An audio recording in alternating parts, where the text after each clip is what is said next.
need of it. Volume 2, Book 24, number 494, narrated Adi bin Hatim, while I was sitting with Allah's Apostle, P.B.U.H., two-person came to him, one of them complained about his poverty and the other complained about the prevalence of robberies.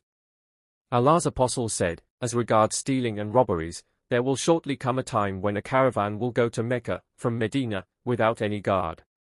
And regarding poverty, the hour, day of judgment, will not be established till one of you wanders about with his object of charity and will not find anybody to accept it, and, no doubt, each one of you will stand in front of Allah and there will be neither a curtain nor an interpreter between him and Allah, and Allah will ask him, did not I give you wealth? He will reply in the affirmative. Allah will further ask, didn't I send a messenger to you? And again that person will reply in the affirmative. Then he will look to his right and he will see nothing but hellfire, and then he will look to his left and will see nothing but hellfire. And so, each one of you should save himself from the fire even by giving half of a date fruit, in charity. And if you do not find a half date fruit, then you can do it through saying a good pleasant word to your brethren. See Hadith number 793 Volume 4. Volume 2, Book 24, number 495, narrated Abu Musa, thy Prophet, P.B.U.H., said, time will come upon the people when a person will wander about with gold as zakat and will not find anybody to accept it, and one man will be seen followed by 40 women to be their guardian because of scarcity of men and great number of women. Volume 2, Book 24, number 496, narrated Abu Masud, when the verses of charity were revealed, we used to work as porters. A man came and distributed objects of charity in abundance. And they, the people, said, he is showing off. And another man came and gave a small measure of food grains. They said, Allah is not in need of this small amount of charity. And then the divine inspiration came, those who criticize such of the believers who give in charity voluntarily and those who could not find to give in charity except what is available to them. 979. Volume 2, Book 24, number 497, narrated Abu Masud al-Ansar, whenever Allah's Apostle, P.B.U.H., ordered us to give in charity, we used to go to the market and work as porters and get a special measure of grain, and then give it in charity. Those were the days of poverty, and today some of us have 100,000. Volume 2, Book 24, number 498, narrated Adi bin Hatim heard the Prophet saying, save yourself from hellfire even by giving half a date fruit in charity. Volume 2, Book 24, number 499, narrated Aisha, a lady along with her 2 daughters came to me asking for some alms, but she found nothing with me except one date which I gave to her, and she divided it between her 2 daughters, and did not eat anything herself, and then she got up and went away. Then the Prophet came in and I informed him about this story. He said, whoever is put to trial by these daughters and he treats them generously, with benevolence, then these daughters will act as a shield for him from hellfire. See Hadith number 24, Volume 8. Volume 2, Book 24, number 500, narrated Abu Hurairah, a man came to the Prophet and asked, O Allah's Apostle, which charity is the most superior in reward? He replied, the charity which you practice while you are healthy, niggardly, and afraid of poverty and wish to become wealthy.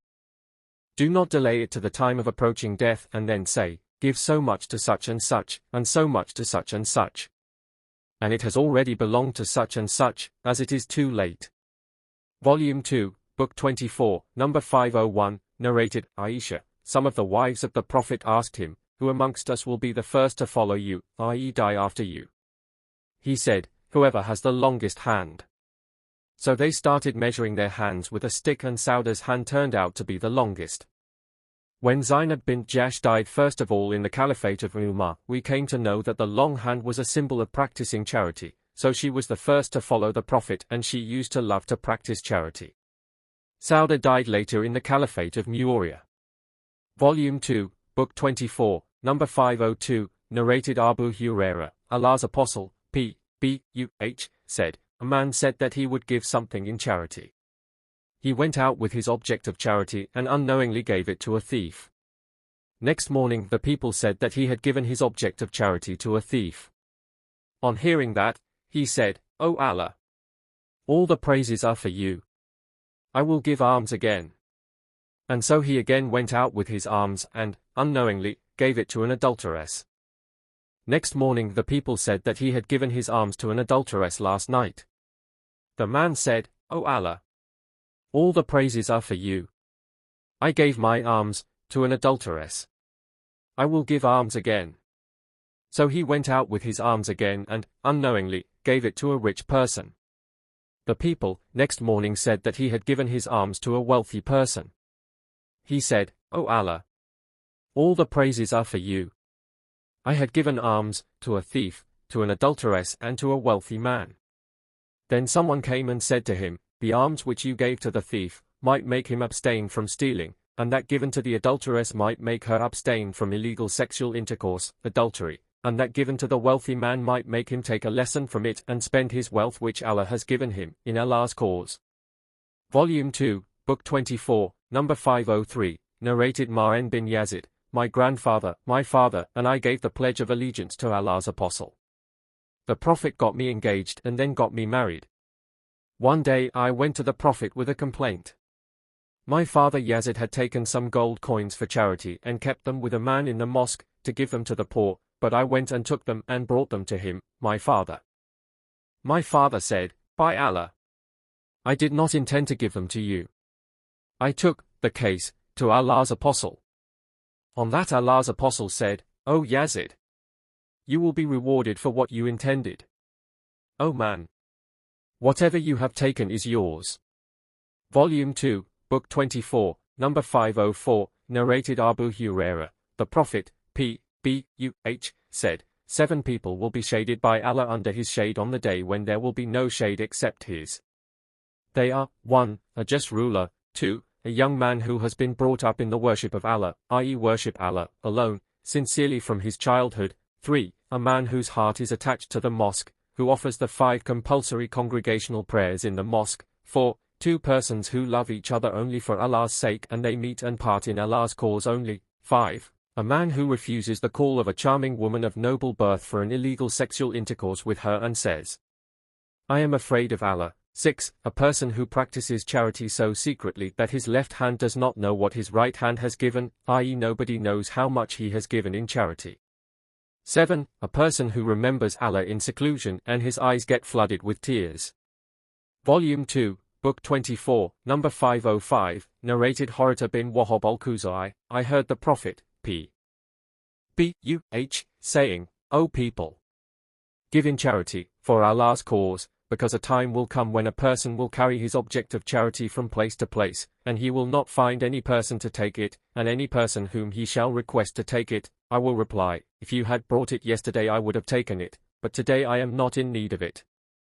Volume 2, Book 24, number 506, narrated Aisha, Allah's apostle said, "When a woman gives in charity some of the foodstuff, which she has in her house, without spoiling it, she will receive the reward for what she has spent, and her husband will receive the reward because of his earning, and the storekeeper will also have a reward similar to it.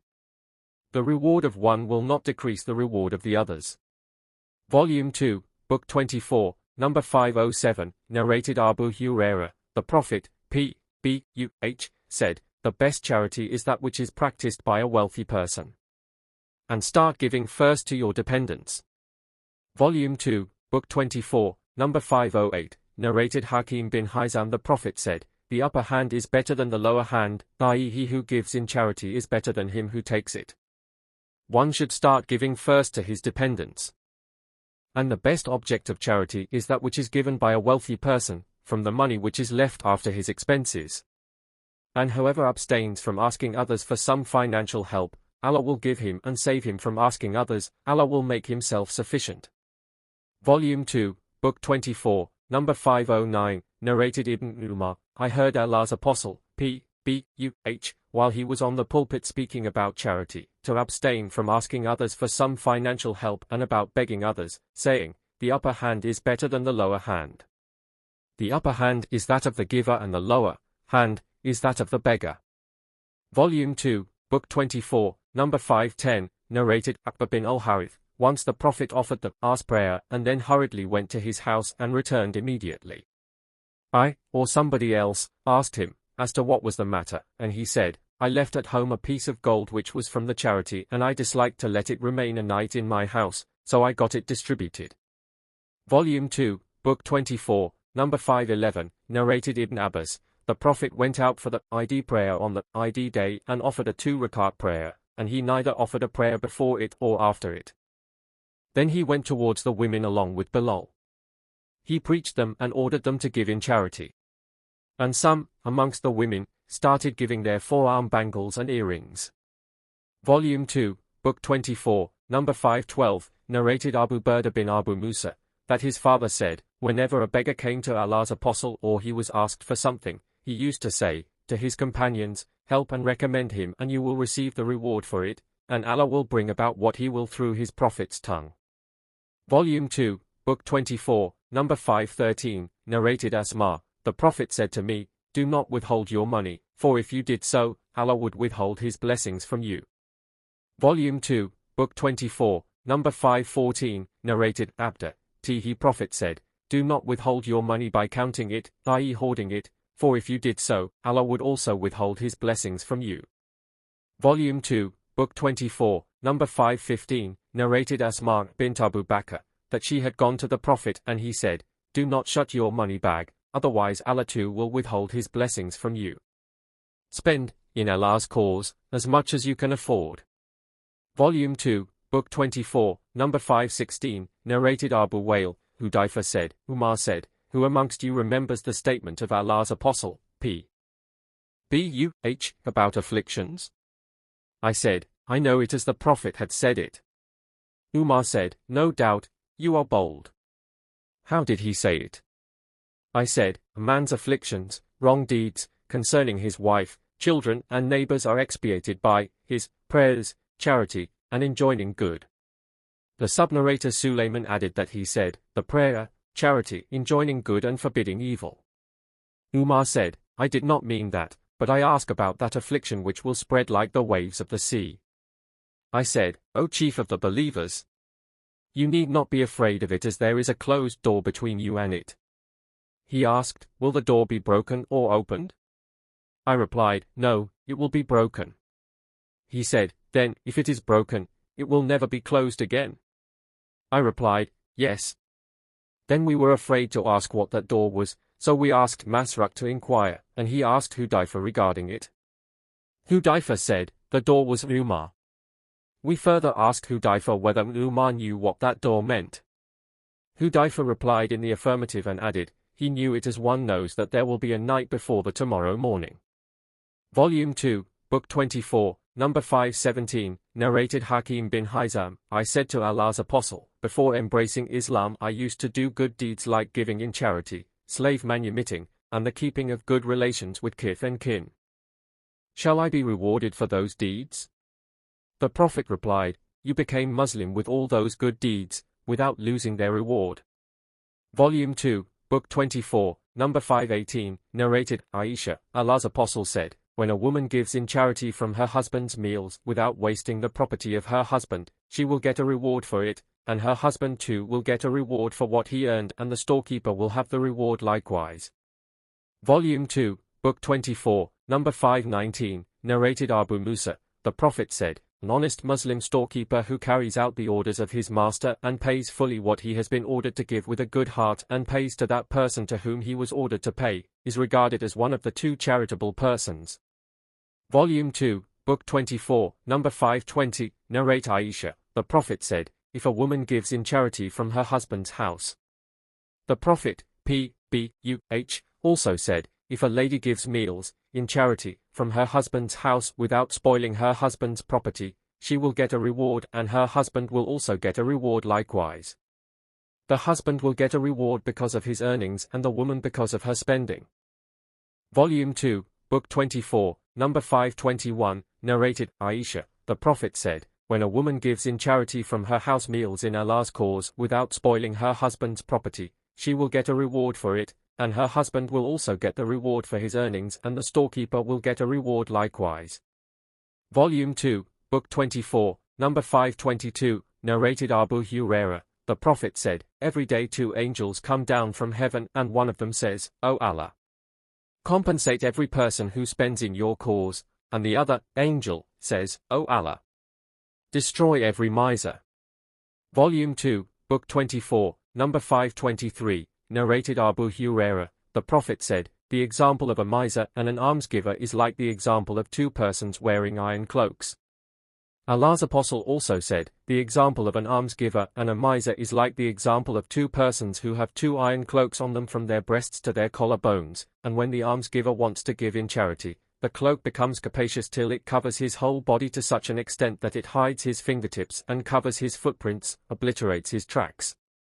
1. And when the miser wants to spend, it, the iron cloak, sticks and every ring gets stuck to its place and he tries to widen it, but it did not become wide. Volume 2, Book 24, number 524, narrated Abu Burda, from his father from his grandfather that the Prophet said, every Muslim has to give in charity. The people asked, O Allah's Prophet, if someone has nothing to give, what will he do? He said, he should work with his hands and benefit himself and also give in charity, from what he earns. The people further asked, if he cannot find even that? He replied, he should help the needy who appeal for help. Then the people asked, if he cannot do that? He replied, then he should perform good deeds and keep away from evil deeds, and this will be regarded as charitable deeds. Volume 2, Book 24, number 525, narrated Atiyah, a sheep was sent to me, Nusayba al-Ansariya, in charity, and I sent some of it to Aisha. The Prophet asked Aisha for something to eat. Aisha replied that there was nothing except what Nusayba al-Ansariya had sent of that sheep. The Prophet said to her, bring it as it has reached its place. Volume 2, Book 24, number 526, narrated Abu Sa'id al-Khudri, Allah's Apostle said, there is no zakat on less than 5 camels and also there is no zakat on less than 5 awaq, of silver. 5 awaq equals 22 franca riyals of Yemen or 200 dirhams. And there is no zakat on less than 5 awsaq. A special measure of food grains, and 1 wask equals 60 SAs. For gold 20 dinars i.e. equal to 12 guinea English. No zakat for less than 12 guinea English of gold or for silver less than 22 franca riyals of Yemen. Volume 2, Book 24, number 527, narrated Abi Sa'id al-Khudri, I heard the Prophet saying, as above note, 526. Volume 2, Book 24, number 528, narrated Anas, Abu Bakr wrote to me what Allah had instructed his apostle, P.B.U.H., to do regarding the one who had to pay 1 bint makhad, i.e. 1-year-old she-camel, as zakat, and he did not have it but had got bint laboon, 2-year-old she-camel. He wrote that, it could be accepted from him as zakat, and the collector of zakat would return him 20 dirhams or 2 sheep, and if the zakat pair had not a bint makhad, but he had ibn laboon, a 2-year-old he-camel, then it could be accepted as his zakat, but he would not be paid anything. Volume 2, Book 24, number 529, narrated Ibn Abbas, I am a witness that Allah's Apostle offered the ID prayer before delivering the sermon and then he thought that the women would not be able to hear him, because of the distance, so he went to them along with Bilal who was spreading his garment. The Prophet advised and ordered them to give in charity. So the women started giving their ornaments, in charity. The subnarrator Ayub pointed towards his ears and neck, meaning that they gave ornaments from those places such as earrings and necklaces. Volume 2, Book 24, number 530, narrated Anas, Abu Bakr wrote to me what was made compulsory by Allah's Apostle, and that was, regarding the payments of zakat, neither the property of different people may be taken together nor the joint property may be split for fear of paying more, or receiving less, zakat. 1. Volume 2, Book 24, number 531, narrated Anas, Abu Bakr wrote to me what Allah's Apostle has made compulsory, regarding zakat, and this was mentioned in it, if a property is equally owned by 2 partners, they should pay the combined zakat and it will be considered that both of them have paid their zakat equally. Volume 2, Book 24, number 532, narrated Abu Sa'id al-Khudri, a Bedouin asked Allah's Apostle about the emigration. The Prophet, P.B.U.H., said, May Allah have mercy on you. The matter of emigration is very hard. Have you got camels? Do you pay their zakat? The Bedouin said, Yes, I have camels and I pay their zakat. The Prophet said, Work beyond the seas and Allah will not decrease, waste, any of your good deeds. See Hadith number 260 Volume 5.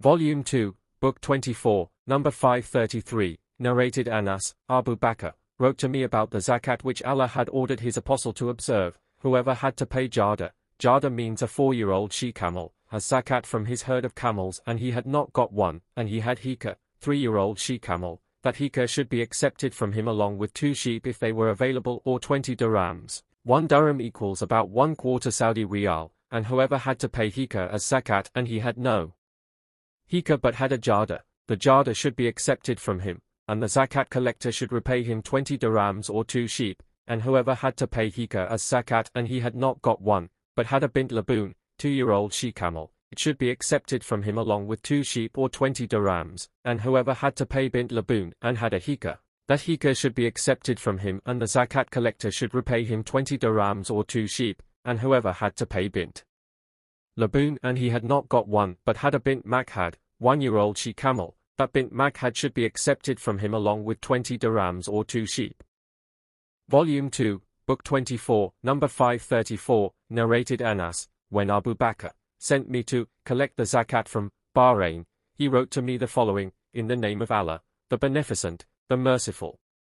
These are the orders for compulsory charity, zakat, which Allah's apostle had made obligatory for every Muslim, and which Allah had ordered his apostle to observe. Whoever amongst the Muslims is asked to pay zakat accordingly, he should pay it to the zakat collector, and whoever is asked more than that, what is specified in this script, he should not pay it. For 24 camels or less, sheep are to be paid as zakat. For every 5 camels 1 sheep is to be paid, and if there are between 25 to 35 camels, 1 bint makhad is to be paid, and if they are between 36 to 45 camels, 1 bint laboon is to be paid, and if they are between 46 to 60 camels, 1 hika is to be paid, and if the number is between 61 to 75 camels, 1 jade is to be paid, and if the number is between 76 to 90 camels, 2 bint labuns are to be paid, and if they are from 91 to 120 camels, 2 hikas are to be paid, and if they are over 120 camels, for every 40 over 120, 1 bint laboon is to be paid, and for every 50 camels over 120, 1 hika is to be paid, and whoever has got only 4 camels has to pay nothing as zakat, but if the owner of these 4 camels wants to give something, he can. If the number of camels increases to 5, the owner has to pay 1 sheep as zakat. As regards the zakat for the flock of sheep, if they are between 40 and 120 sheep, 1 sheep is to be paid, and if they are between 120 to 200 sheep, 2 sheep are to be paid, and if they are between 200 to 300 sheep, 3 sheep are to be paid, and for over 300 sheep, for every extra 100 sheep, 1 sheep is to be paid as zakat. And if somebody has got less than 40 sheep, no zakat is required, but if he wants to give, he can. For silver the zakat is 1/40th of the lot, i.e. 5%, and if its value is less than 200 dirhams, zakat is not required, but if the owner wants to pay he can. Volume 2, Book 24, number 535, narrated Anas, Abu Bakr wrote to me what Allah had ordered his apostle, about zakat, which goes, neither an old nor a defected animal, nor a male goat may be taken as zakat except if the zakat collector wishes to take it. Volume 2, Book 24, number 536, narrated Abu Hurairah, Abu Bakr said, by Allah, if they pay me the zakat and withhold even a she-kid which they used to pay during the lifetime of Allah's apostle, I will fight with them for it. Umar said, it was nothing but Allah who opened Abu Bakr's chest towards the decision to fight, and I came to know that his decision was right. Volume 2, Book 24, number 537, narrated Ibn Abbas, when Allah's apostle, P.B.U.H., sent Mu'adh to Yemen, he said to him, you are going to people of a divine book.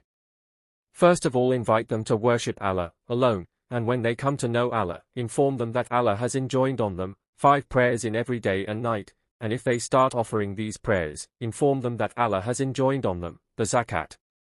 And it is to be taken from the rich amongst them and given to the poor amongst them, and if they obey you in that, take zakat from them and don't take, the best property of the people as zakat. Volume 2, Book 24, number 538, narrated Abu Said al-Khudri, Allah's apostle said, no zakat is imposed on less than 5 awsaq of dates, no zakat is imposed on less than 5 awaq of silver, and no zakat is imposed on less than 5 camels. Volume 2, Book 24, number 539, narrated Abu Dharr. Once I went to him, the Prophet, and he said, by Allah in whose hands my life is, or probably said, by Allah, except whom none has the right to be worshipped, whoever had camels or cows or sheep and did not pay their zakat, those animals will be brought on the day of resurrection far bigger and fatter than before, and they will tread him under their hooves, and will butt him with their horns, and those animals will come in circle when the last has its turn, the first will start again, and this punishment will go on till Allah has finished the judgments amongst the people. Volume 2, Book 24, number 540, narrated Ishaq bin Abdullah bin al-Talha. I heard Anas bin Malik saying, Abu Talha had more property of date palm trees gardens than any other amongst the Ansar in Medina, and the most beloved of them to him was Bayruha garden, and it was in front of the mosque of the Prophet. Allah's apostle used to go there and used to drink its nice water. Anas added, when these verses were revealed, by no means shall you attain righteousness unless you spend, in charity, of that which you love. 392. Abu Talha said to Allah's apostle, O Allah's apostle, Allah, the Blessed, the Superior says, by no means shall you attain righteousness, unless you spend, in charity, of that which you love. And no doubt, Bayruha garden is the most beloved of all my property to me. So I want to give it in charity in Allah's cause. I expect its reward from Allah. O Allah's apostle, spend it where Allah makes you think it feasible. On that Allah's apostle said, Bravo! It is useful property. I have heard what you have said, O Abu Talha, and I think it would be proper if you gave it to your kith and kin. Abu Talha said, I will do so, O Allah's apostle. Then Abu Talha distributed that garden amongst his relatives and his cousins. Volume 2, Book 24, number 541, narrated Abu Said al-Khudri on Idul fighter or Idul Adar. Allah's apostle, P.B.U.H., went out to the Musalla. After finishing the prayer, he delivered the sermon and ordered the people to give alms. He said, O people, give alms. Then he went towards the women and said, O women, give alms, for I have seen that the majority of the dwellers of hellfire were you, women. The women asked, O Allah's apostle, what is the reason for it? He replied, O women, you curse frequently, and are ungrateful to your husbands. I have not seen anyone more deficient in intelligence and religion than you. O women, some of you can lead a cautious wise man astray. Then he left. And when he reached his house, Zainab, the wife of Ibn Masud, came and asked permission to enter. It was said, O Allah's apostle, it is Zainab. He asked, which Zainab? The reply was that she was the wife of Ibn Marzubi. He said, yes, allow her to enter. And she was admitted. Then she said, O Prophet of Allah, today you ordered people to give alms, and I had an ornament and intended to give it as alms. But Ibn Masud said that he and his children deserved it more than anybody else. The Prophet replied, Ibn Masud had spoken the truth. Your husband and your children had more right to it than anybody else. Volume 2, Book 24, number 542, narrated Abu Hurairah. Allah's apostle said, there is no zakat either on a horse or a slave belonging to a Muslim. Volume 2, Book 24, number 543, narrated Abu Hurairah. The Prophet said, there is no zakat either on a slave or on a horse belonging to a Muslim.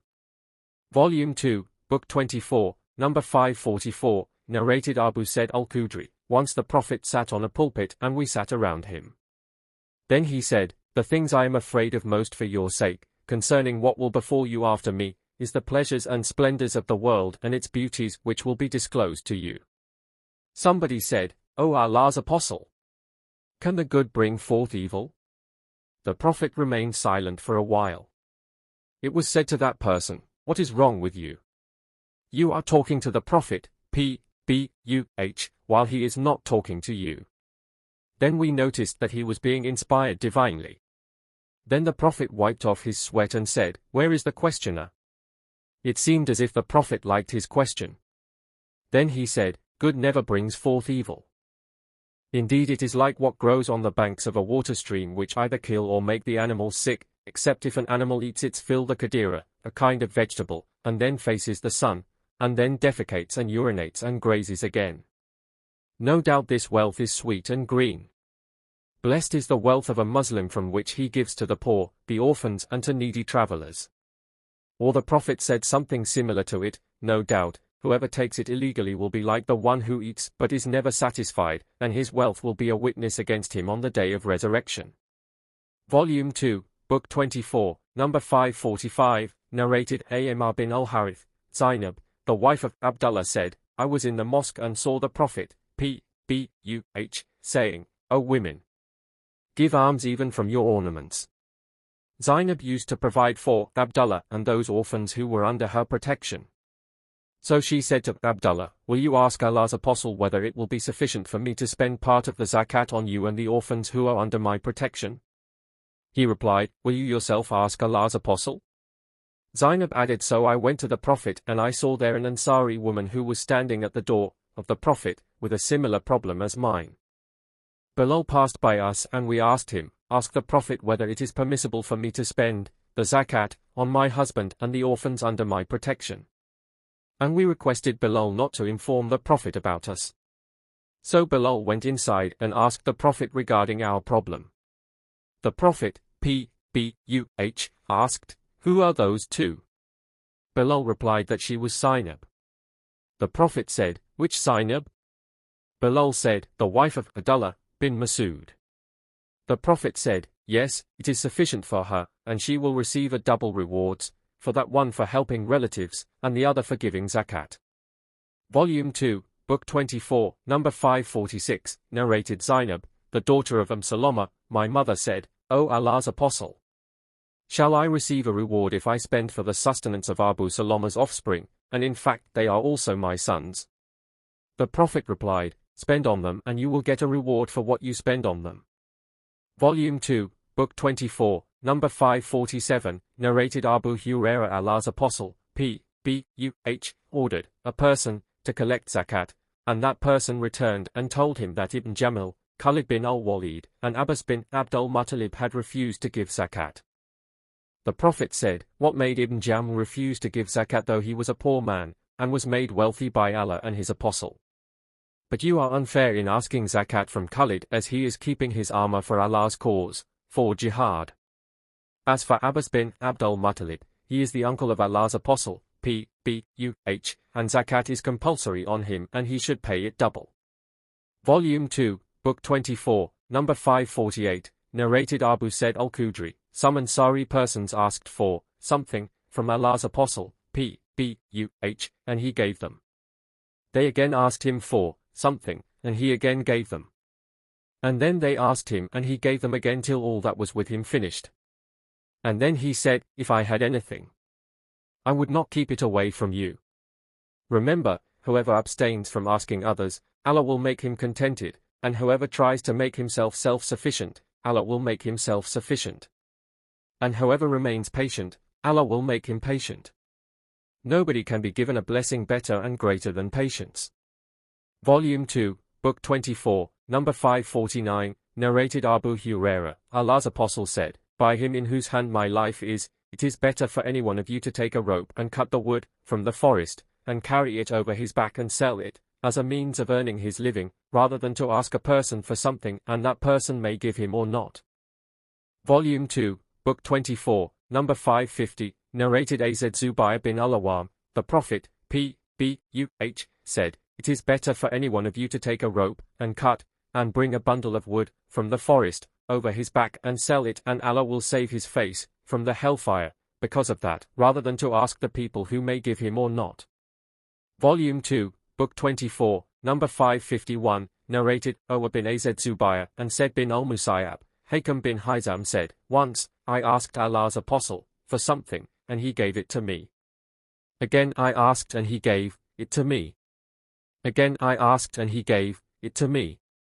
And then he said, O Hakim, this property is like a sweet fresh fruit, whoever takes it without greediness, he is blessed in it, and whoever takes it with greediness, he is not blessed in it, and he is like a person who eats but is never satisfied, and the upper, giving, hand is better than the lower, receiving, hand. Hakim added, I said to Allah's Apostle, by him, Allah, who sent you with the truth, I shall never accept anything from anybody after you, till I leave this world. Then Abu Bakr, during his caliphate, called Hakim to give him his share from the war booty. Like the other companions of the Prophet, he refused to accept anything. Then Umar, during his caliphate, called him to give him his share, but he refused. On that Umar said, O Muslims!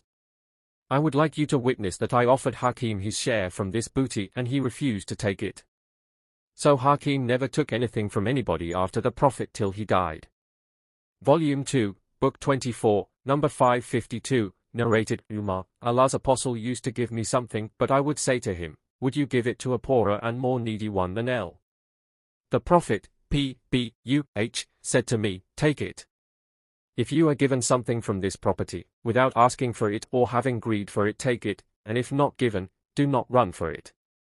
Volume 2, Book 24, number 553, narrated Abdullah bin Umar. The Prophet said, a man keeps on asking others for something till he comes on the day of resurrection without any piece of flesh on his face. The Prophet added, on the day of resurrection, the sun will come near to the people, to such an extent that the sweat will reach up to the middle of the ears, so, when all the people are in that state, they will ask Adam for help, and then Moses, and then Muhammad, P.B.U.H. The sub-narrator added, Muhammad will intercede with Allah to judge amongst the people. He will proceed until he will hold the ring of the door of paradise, and then Allah will exalt him to Maqam Mahmud, the privilege of intercession, etc. And all the people of the gathering will send their praises to Allah. Volume 2, Book 24, number 554, narrated Abu Hurairah, the Prophet said, the poor person is not the one who asks a morsel or two of meals from the others, but the poor is the one who has nothing and is ashamed to beg from others. Volume 2, Book 24, number 555, narrated Ash-Shabai, the clerk of Al-Mughira bin Shu'bah narrated, Muawiyah wrote to Al-Mughira bin Shu'bah, write to me something which you have heard from the Prophet, P.B.U.H. So Al-Mughira wrote, I heard the Prophet saying, Allah has hated for you 3 things, 1. Vain talks, useless talk, that you talk too much or about others. 2. Wasting of wealth, by extravagance. 3. And asking too many questions, in disputed religious matters, or asking others for something, except in great need. See Hadith number 591, Volume Il, Volume 2, Book 24, number 556, narrated Sa'd bin Abi Waqqas, Allah's Apostle distributed something from the resources of zakat amongst a group of people while I was sitting amongst them, but he left a man whom I considered the best of the lot. So, I went up to Allah's Apostle and asked him secretly, why have you left that person? By Allah, I consider him a believer. The Prophet said, or merely a Muslim, who surrendered to Allah. I remained quiet for a while but could not help repeating my question because of what I knew about him. I said, O Allah's Apostle, why have you left that person? By Allah, I consider him a believer. The Prophet said, or merely a Muslim. I remained quiet for a while but could not help repeating my question because of what I knew about him. I said, O Allah's Apostle, why have you left that person? By Allah, I consider him a believer. The Prophet said, or merely a Muslim. Then Allah's Apostle, P.B.U.H., said, I give to a person while another is dearer to me, for fear that he may be thrown in the hellfire on his face, by renegating from Islam. Volume 2, Book 24, number 557, narrated Abu Hurairah. Allah's Apostle said, the poor person is not the one who goes round the people and asks them for a mouthful or two of meals, or a date or two, but the poor is that who has not enough money to satisfy his needs and whose condition is not known to others, that others may give him something in charity, and who does not beg of people.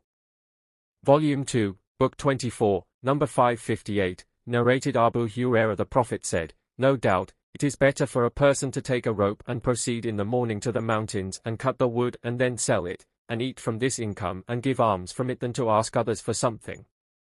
Volume 2, Book 24, number 559, narrated Abu Humayd as-Sa'idi. We took part in the holy battle of Tabuk in the company of the Prophet, and when we arrived at the Wadi al-Qura, there was a woman in her garden.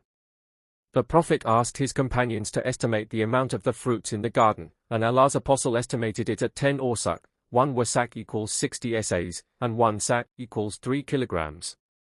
Approximately. The Prophet said to that lady, check what your garden will yield. When we reached Tabuk, the Prophet said, there will be a strong wind tonight, and so no one should stand, and whoever has a camel should fasten it. So we fastened our camels. A strong wind blew at night, and a man stood up, and he was blown away to a mountain called Tai. The king of Allah sent a white mule and a sheet for wearing to the Prophet as a present, and wrote to the Prophet that his people would stay in their place, and will pay jizya taxation. 1. When the Prophet reached Wadi al-Qura, he asked that woman how much her garden had yielded. She said, 10 awsak, and that was what Allah's apostle had estimated. Then the Prophet said, I want to reach Medina quickly, and whoever among you wants to accompany me should hurry up. The sub-narrator Ibn Bakr said something which meant, when the Prophet, P.B.U.H., saw Medina, he said, this is Taba. And when he saw the mountain of Uhud, he said, this mountain loves us and we love it. Shall I tell you of the best amongst the Ansar? They replied in the affirmative. He said, the family of Bani an-Najjar, and then the family of Bani Sa'ida or Bani al-Harith bin al-Khazraj. The above mentioned are the best, but there is goodness in all the families of Ansar. Volume 2, Book 24, number 560, narrated Salim bin Abdullah from his father, the Prophet said, on a land irrigated by rainwater or by natural water channels, or if the land is wet due to a nearby water channel, ashar, i.e. 1/10, is compulsory, as zakat, and on the land irrigated by the well, half of an ashar, i.e. 1/20, is compulsory, as zakat on the yield of the land. Volume 2, Book 24, number 561, narrated Abu Said al-Khudri, the Prophet said, there is no zakat on less than 5 awsak, of dates, or on less than 5 camels, or on less than 5 awak of silver. 22 Yamani Riyals for answer. Volume 2, Book 24, number 562, narrated Abu Hurairah, dates used to be brought to Allah's apostle immediately after being plucked. Different persons would bring their dates till a big heap collected in front of the Prophet. Once Al-Hasan and Al-Hussein were playing with these dates. One of them took a date and put it in his mouth. Allah's apostle looked at him and took it out from his mouth and said, don't you know that Muhammad's offspring do not eat what is given in charity? Volume 2, Book 24, number 563, narrated Ibn Umar, the Prophet had forbidden the sale of dates till they were good, ripe, and when it was asked what it meant, the Prophet said, till there is no danger of blight. Volume 2, Book 24, number 564, narrated Jabir bin Abdullah, the Prophet had forbidden the sale of fruits till they were ripe, free from blight. Volume 2, Book 24, number 565, narrated Anas bin Malik, Allah's apostle forbade the selling of fruits until they were ripe. The Prophet, P.B.U.H., added, it means that they become red. Volume 2, Book 24, number 566, narrated Abdullah bin Umar, Umar bin al-Khattab gave a horse in charity in Allah's cause, and later he saw it being sold in the market and intended to purchase it. Then he went to the Prophet and asked his permission. The Prophet said, do not take back what you have given in charity. For this reason, Ibn Umar never purchased the things which he had given in charity, and in case he had purchased something, unknowingly, he would give it in charity again. Volume 2, Book 24, number 567, narrated Umar, once I gave a horse in Allah's cause, in charity, but that person did not take care of it. I intended to buy it, as I thought he would sell it at a low price. So, I asked the Prophet, P.B.U.H., about it. He said, neither buy, nor take back your alms which you have given, even if the seller were willing to sell it for 1 dirham, for he who takes back his alms is like the one who swallows his own vomit. Volume 2, Book 24, number 568, narrated Abu Hurairah, Al-Hasan bin Ali took a date from the dates given in charity and put it in his mouth. The Prophet said, expel it from your mouth. Don't you know that we do not eat a thing which is given in charity? Volume 2, Book 24, number 569, narrated Ibn Abbas, the Prophet saw a dead sheep which had been given in charity to a freed slave girl of Maymuna, the wife of the Prophet. The Prophet said, why don't you get the benefit of its hide? They said, it is dead. He replied, only to eat its meat is illegal. Volume 2, Book 24, number 570, narrated Al-Aswad, Aisha intended to buy Ba'a, a slave girl, in order to manumit her, and her masters intended to put the condition that her al-wala would be for them. Aisha mentioned that to the Prophet, who said to her, "Buy her, as that wala is for the manumitted." Once some meat was presented to the Prophet and Aisha said to him, "This meat was given in charity to Ba'a." He said, "It is an object of charity for Ba'a, but a gift for us." Volume 2, Book 24, number 571, narrated Atiyya al-Ansariya. The Prophet went to Aisha and asked her whether she had something to eat. She replied that she had nothing except the mutton piece, which Nusayba, Atiyya, had sent to us, Buraira, in charity. The Prophet said, "It has reached its place, and now it is not a thing of charity, but a gift for us." Volume 2, Book 24, number 572, narrated Anas. Some meat was presented to the Prophet, P.B.U.H., and it had been given to Ba'a, the freed slave girl of Aisha, in charity. He said, "This meat is a thing of charity for Ba'a, but it is a gift for us." Volume 2, Book 24, number 573, narrated Abu Ma'bad, the slave of Ibn Abbas. Allah's apostle said to Mu'ad when he sent him to Yemen, "You will go to the people of the scripture.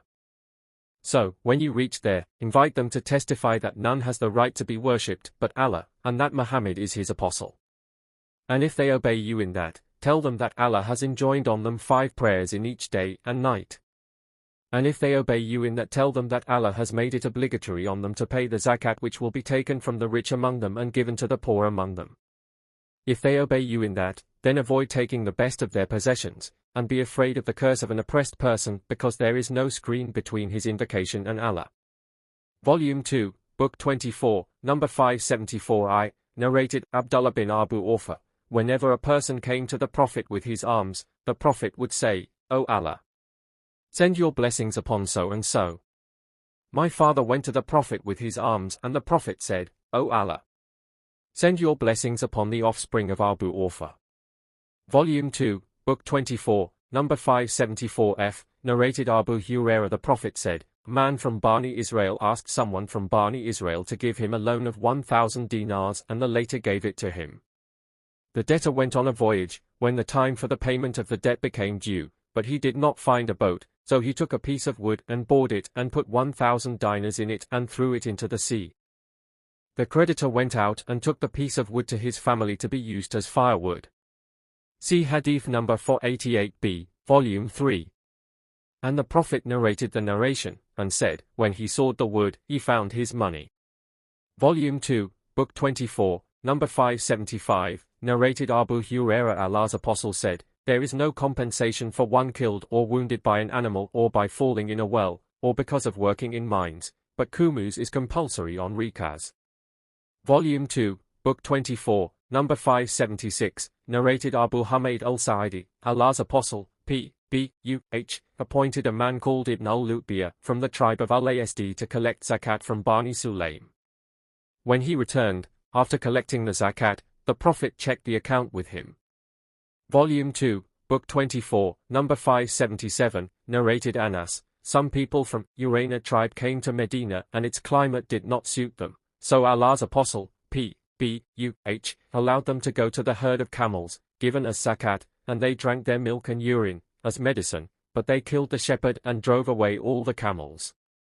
So Allah's apostle sent men in their pursuit to catch them, and they were brought, and he had their hands and feet cut, and their eyes were branded with heated pieces of iron, and they were left in the Hara, a stony place at Medina, biting the stones. See Hadith number 234, Volume 1, Volume 2, Book 24, number 578, narrated Anas bin Malik took Abdullah bin Abu Talha to Allah's apostle to perform tarnik for him. Tarnik was a custom among the Muslims that whenever a child was born they used to take it to the Prophet, who would chew a piece of date and put a part of its juice in the child's mouth. I saw the Prophet, and he had an instrument for branding in his hands and was branding the camels of zakat. 25. Obligatory charity tax after Ramadan, Zakat ul Fighter, Volume 2, Book 25, number 579, narrated Ibn Umar. Allah's apostle enjoined the payment of 1 sa' of dates or 1 sa' of barley as zakat ul Fighter on every Muslim slave or free, male or female, young or old, and he ordered that it be paid before the people went out to offer the Eid prayer. 1 sa equals 3 kilograms approximate. Volume 2, Book 25, number 580, narrated Ibn Umar, Allah's Apostle made it incumbent on all the slave or free Muslims, male or female, to pay 1 sa of dates or barley as zakat al-fitr. Volume 2, Book 25, number 581, narrated Abu said, we used to give 1 sa of barley as sadaqatul fitr per head. Volume 2, Book 25, number 582, narrated Abu said al-Khudri, we used to give 1 sa of meal or 1 sa of barley or 1 sa of dates, or 1 sa of cottage cheese or 1 sa of raisins, dried grapes, as zakat al-fitr. Volume 2, Book 25, number 583, narrated Abdullah bin Umar the Prophet ordered Muslims to give 1 sa of dates or 1 sa of barley as zakat al-fitr. The people rewarded 2 muds of wheat as equal to that. Volume 2, Book 25, number 584, narrated Abu Sa'id al-Khudri, in the lifetime of the Prophet we used to give 1 sa of food or 1 sa of dates or 1 sa of barley or 1 sa of raisins, dried grapes, as sadaqat al-fitr. And when Muawiyah became the caliph and the wheat was available in abundance, he said, I think, observe, that 1 mud of wheat equals 2 muds of any of the above-mentioned things. Volume 2, Book 25, number 585, narrated Ibn Umar, the Prophet ordered the people to pay zakat al-fitr before going to the Eid prayer. Volume 2, Book 25, number 586, narrated Abu said al-Khudri, in the lifetime of Allah's Apostle we used to give 1 sa of food, edible things, as sadaqat al-fitr, to the poor. Our food used to be either of barley, raisins, dried grapes, cottage cheese, or dates. Volume 2, Book 25, number 587, narrated Nafi, Ibn Umar said, the Prophet made incumbent on every male or female, free man or slave, the payment of 1 sa of dates or barley as sadaqat al-fitr, or said Sadaqah Ramadan. The people then substituted half sa of wheat for that. Ibn Umar used to give dates as sadaqat al-fitr. Once there was scarcity of dates in Medina and Ibn Umar gave barley. And Ibn Umar used to give sadaqat al-fitr for every young and old person. He even used to give on behalf of my children. Ibn Umar used to give sadaqatul fitr to those who had been officially appointed for its collection. People used to give sadaqat al-fitr, even, a day or 2 before the Eid. Volume 2, Book 25, number 588, narrated Ibn Umar, Allah's Apostle has made sadaqatul fitr obligatory, and it was either 1 sa of barley or 1 sa of dates, and its payment was obligatory, on young and old people, and on free men as well as on slaves. 26. Pilgrimage, Hajj, Volume 2, Book 26, number 589, narrated Abdullah bin Abbas, Al-Fadl, his brother, was riding behind Allah's Apostle and a woman from the tribe of Qatham came and Al-Fadl started looking at her and she started looking at him. The Prophet turned Al-Fadl's face to the other side. The woman said, O Allah's Apostle! The obligation of Hajj enjoined by Allah on his devotees has become due on my father and he is old and weak and he cannot sit firm on the mount, may I perform Hajj on his behalf? The Prophet replied, Yes, you may. That happened during the Hajj al-Wida of the Prophet. Volume 2, Book 26, number 590, narrated Ibn Umar, I saw that Allah's Apostle used to ride on his mount at Dhul Hulayfa and used to start saying, Labbaik, when the mount stood upright. Volume 2, Book 26, number 591, narrated Jabir bin Abdullah, that Allah's Apostle started saying, Labbaik, from Dhul Hulayfa when his mount stood upright carrying him. Volume 2, Book 26, number 592, narrated Thumamah bin Abdullah bin Anas, Anas performed the Hajj on a pack saddle and he was not a miser. Anas said, Allah's Apostle performed Hajj on a pack saddle and the same mount was carrying his baggage too. Volume 2, Book 26, number 593, narrated Al-Qasim bin Muhammad, Aisha said, O Allah's Apostle! You performed Umrah but I did not. He said, O Abdurrahman! Go along with your sister and let her perform Umrah from Tanim. Abdurrahman made her ride over the pack saddle of a she-camel and she performed Umrah. Volume 2, Book 26, number 594, narrated Abu Hurairah, the Prophet was asked, which is the best deed? He said, to believe in Allah and His Apostle. He was then asked, which is the next, in goodness? He said, to participate in jihad in Allah's cause. He was then asked, which is the next? He said, to perform Hajj Mabrur. Volume 2, Book 26, number 595, narrated Aisha, the mother of the faithful believers, I said, O Allah's Apostle, we consider jihad as the best deed. The Prophet said, the best jihad, for women, is Hajj Mabrur. Volume 2, Book 26, number 596, narrated Abu Hurairah, the Prophet, P.B.U.H., said, whoever performs Hajj for Allah's pleasure and does not have sexual relations with his wife, and does not do evil or sins, then he will return, after Hajj, free from all sins, as if he were born anew. Volume 2, Book 26, number 597, narrated Zaid bin Jubair, I went to visit Abdullah bin Umar at his house, which contained many tents made of cotton cloth, and these were encircled with saradik, part of the tent. I asked him, from where should one assume ihram for Umrah? He said, Allah's Apostle had fixed as Mikat, singular of Mawaqit, Khan for the people of Najd, Dhul Hulaifa for the people of Medina, and Al-Jufa for the people of Sham. Volume 2, Book 26, number 598, narrated Ibn Abbas, the people of Yemen used to come for Hajj and used not to bring enough provisions with them, and used to say that they depend on Allah. On their arrival in Medina they used to beg the people, and so Allah revealed, and take a provision with you for the journey, but the best provision is the fear of Allah. 2, 197.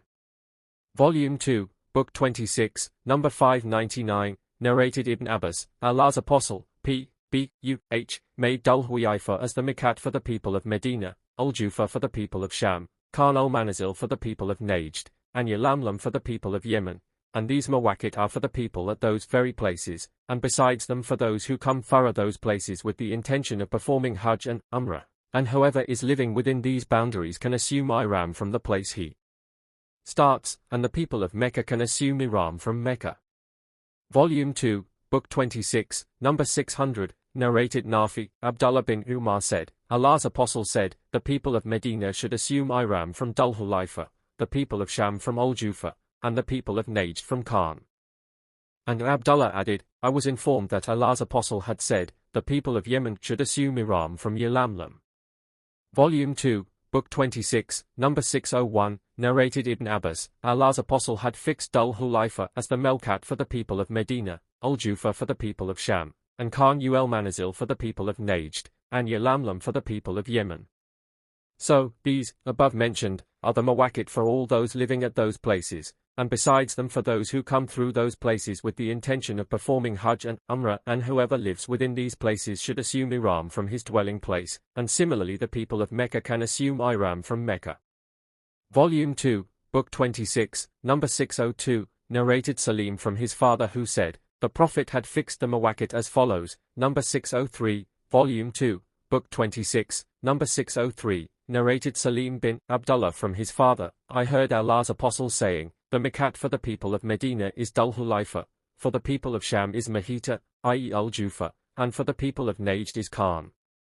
And said Ibn Umar, they claim, but I did not hear personally, that the Prophet said, the Mikat for the people of Yemen is Yalamlam. Volume 2, Book 26, number 604, narrated Ibn Abbas, the Prophet fixed Dhul Hulaifa as the Mikat for the people of Medina, Al-Jufa, for the people of Sham, Yalamlam for the people of Yemen, and Khan for the people of Najd. And these Mawaqit are for those living at those very places, and besides them for those who come through those places with the intention of performing Hajj and Umrah, and whoever is living inside these places can assume ihram from his own dwelling place, and the people of Mecca can assume ihram from Mecca. Volume 2, Book 26, number 605, narrated Ibn Abbas, the Prophet, P.B.U.H., fixed Dhul Hulaifa as the Mikat for the people of Medina, Al-Jufa for the people of Sham, Khan al-Manazil for the people of Najd, and Yalamlam for the people of Yemen, and these Mawaqit are for those living at those very places, and besides them for those whom come through them with the intention of performing Hajj and Umrah, and whoever is living within these Mawaqit should assume ihram from where he starts, and the people of Mecca can assume ihram from Mecca. Volume 2, Book 26, number 606, narrated Ibn Umar, when these two towns, Basra and Kufa, were captured, the people went to Umar and said, "O the chief of the faithful believers, the Prophet fixed Khan as the mikat for the people of Najd. It is beyond our way and it is difficult for us to pass through it." He said, "Take as your mikat a place situated opposite to Khan on your usual way." So, he fixed Datuurk as their mikat. Volume 2, Book 26, number 607, narrated Nafi. Abdullah bin Umar said, Allah's apostle made his camel sit, i.e. he dismounted, at Al-Batha in Dhul Hulaifa and offered the prayer. Abdullah bin Umar used to do the same. Volume 2, Book 26, number 608, narrated Ibn Umar, Allah's apostle used to go, for Hajj, via Ash-Shajara way and return via Muwara's way, and no doubt, whenever Allah's apostle went to Mecca, he used to offer the prayer in the mosque of Ash-Shajara, and on his return, he used to offer the prayer at Dhul Hulaifa in the middle of the valley, and pass the night there till morning. Volume 2, Book 26, number 609, narrated Umar, in the valley of Al-Aqiq I heard Allah's apostle saying, "Tonight a messenger came to me from my Lord and asked me to pray in this blessed valley and to assume Ihram for Hajj and Umrah together." Volume 2, Book 26, number 610, narrated Musa bin Akbar, Salim bin Abdullah's father said, the Prophet said that while resting in the bottom of the valley at Muwaras in Dhul Hulaifa, he had been addressed in a dream, "You are verily in a blessed valley." Salim made us to dismount from our camels at the place where Abdullah used to dismount, aiming at the place where Allah's apostle had rested, and it was below the mosque situated in the middle of the valley in between them, the residence, and the road. Volume 2, Book 26, number 611, narrated Said bin Jubair, Ibn Umar used to oil his hair. I told that to Ibrahim who said, "What do you think about this statement?" Narrated Aswad from Aisha, as if I were now observing the glitter of the scent in the parting of the hair of the Prophet while he was Murim. Volume 2, Book 26, number 612, narrated Aisha, the wife of the Prophet, I used to scent Allah's apostle when he wanted to assume Ihram and also on finishing Ihram before the tawaf round the Kaaba, Tawaf al-Ifada. Volume 2, Book 26, number 613, narrated Salim from his father, I heard that Allah's apostle assumed Ihram with his hair matted together. Volume 2, Book 26, number 614, narrated Salim bin Abdullah, I heard my father saying, never did Allah's apostle assume Ihram except at the mosque, that is, at the mosque of Dhul Hulaifa. Volume 2, Book 26, number 615, narrated Abdullah bin Umar, a man asked, O Allah's apostle, what kind of clothes should a murim wear? Allah's apostle replied, he should not wear a shirt, a turban, trousers, a head cloak or leather socks except if he can find no slippers, he then may wear leather socks after cutting off what might cover the ankles. And he should not wear clothes which are scented with saffron or wars, kinds of perfumes. Volume 2, Book 26, number 616, narrated Ubaidullah bin Abdullah, Ibn Abbas said, Usama rode behind Allah's apostle from Arafat to Al-Muzdalifah, and then Al-Fadl rode behind Allah's apostle from Al-Muzdalifah to Mina. Ibn Abbas added, both of them said, the Prophet kept on reciting Talbiyah till he did the Rumi of Jamrat al-Aqaba. Volume 2, Book 26, number 617, narrated Abdullah bin Abbas, the Prophet with his companions started from Medina after combing and oiling his hair and putting on 2 sheets of ihram, upper body cover and waist cover. He did not forbid anyone to wear any kind of sheets except the ones colored with saffron because they may leave the scent on the skin. And so in the early morning, the Prophet mounted his mount while in Dhul Hulaifa and set out till they reached Baida, where he and his companions recited Talbiyah, and then they did the ceremony of Taklid, which means to put the colored garlands around the necks of the button, camels for sacrifice. And all that happened on the 25th of Dhul Qada. And when he reached Mecca on the 4th of Dhul Hijjah he performed the tawaf round the Kaaba and performed the tawaf between Safa and Marwa. And as he had a badana and had garlanded it, he did not finish his ihram. He proceeded towards the highest places of Mecca near Al-Hujun, and he was assuming the ihram for Hajj and did not go near the Kaaba after he performed tawaf round it, till he returned from Arafat. Then he ordered his companions to perform the tawaf round the Kaaba and then the tawaf of Safa and Marwa, and to cut short the hair of their heads and to finish their ihram. And that was only for those people who had not garlanded badana.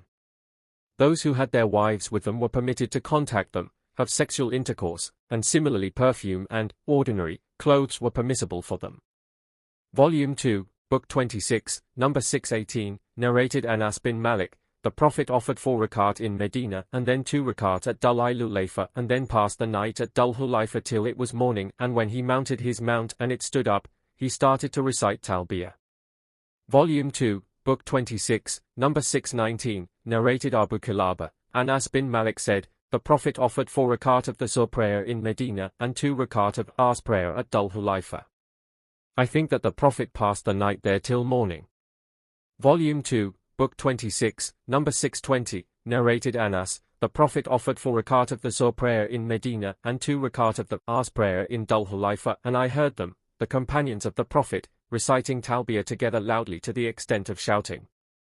Volume 2, Book 26, number 621, narrated Abdullah bin Umar, the Talbiyah of Allah's Apostle was, Labbaika Allahumma labbaik, Labbaika la sharika laka labbaik, inna alhamda wannimata laka wa mulk, la sharika laka, I respond to your call O Allah, I respond to your call, and I am obedient to your orders, you have no partner, I respond to your call, all the praises and blessings are for you, all the sovereignty is for you, and you have no partners with you. Volume 2, Book 26, number 622, narrated Aisha, I know how the Prophet used to say, Talbiyah, and it was, Labbaika Allahumma labbaik, Labbaika la sharika laka labbaik, inna alhamda wannimata laka wa mulk, la sharika laka. Volume 2, Book 26, number 623, narrated Anas bin Malik, Allah's Apostle offered 4 rakat of Zuhr prayer at Medina and we were in his company, and 2 rakat of the Asr prayer at Dhul Hulayfa and then passed the night there till it was dawn, then he rode, and when he reached Al-Baidah, he praised and glorified Allah and said Takbir, i.e. Alhamdulillah and Subhanallah, 1, and Allahu Akbar. Then he and the people along with him recited Talbiyah with the intention of performing Hajj and Umrah. When we reached Mecca, he ordered us to finish the Ihram. After performing the Umrah, only those who had no hadi, animal for sacrifice, with them were asked to do so, till the day of Tarwiyah, that is 8th Dhul-Hijjah, when they assumed Ihram for Hajj. The Prophet sacrificed many camels, slaughtering them with his own hands while standing. While Allah's Apostle was in Medina, he sacrificed 2 horned rams, black and white in color, in the name of Allah. Volume 2, Book 26, number 624, narrated Ibn Umar, the Prophet, P.B.U.H., recited Talbiyah when he had mounted his mount and was ready to set out. Volume 2, Book 26, number 625, narrated Nafi, whenever Ibn Umar intended to go to Mecca he used to oil himself with a sort of oil that had no pleasant smell, then he would go to the mosque of Al-Hulayfa and offer the prayer, and then ride. When he mounted well on his mount and the mount stood up straight, he would proclaim the intention of assuming Ihram, and he used to say that he had seen the Prophet doing the same. Volume 2, Book 26, number 626, narrated Mujahid, I was in the company of Ibn Abbas and the people talked about Ad-Dajjal and said, Ad-Dajjal will come with the word kafir, non-believer, written in between his eyes. On that Ibn Abbas said, I have not heard this from the Prophet, but I heard him saying, as if I saw Moses just now entering the valley reciting Talbiyah. Volume 2, Book 26, number 627, narrated Aisha, the wife of the Prophet, P.B.U.H., we set out with the Prophet in his last Hajj and we assumed Ihram for Umrah. The Prophet then said, whoever has the Hadi with him should assume Ihram for Hajj along with Umrah and should not finish the Ihram till he finishes both. I was menstruating when I reached Mecca, and so I neither did tawaf round the Kaaba nor tawaf between Safa and Marwa. I complained about that to the Prophet, on which he replied, undo and comb your head hair, and assume Ihram for Hajj only, and leave the Umrah. So, I did so.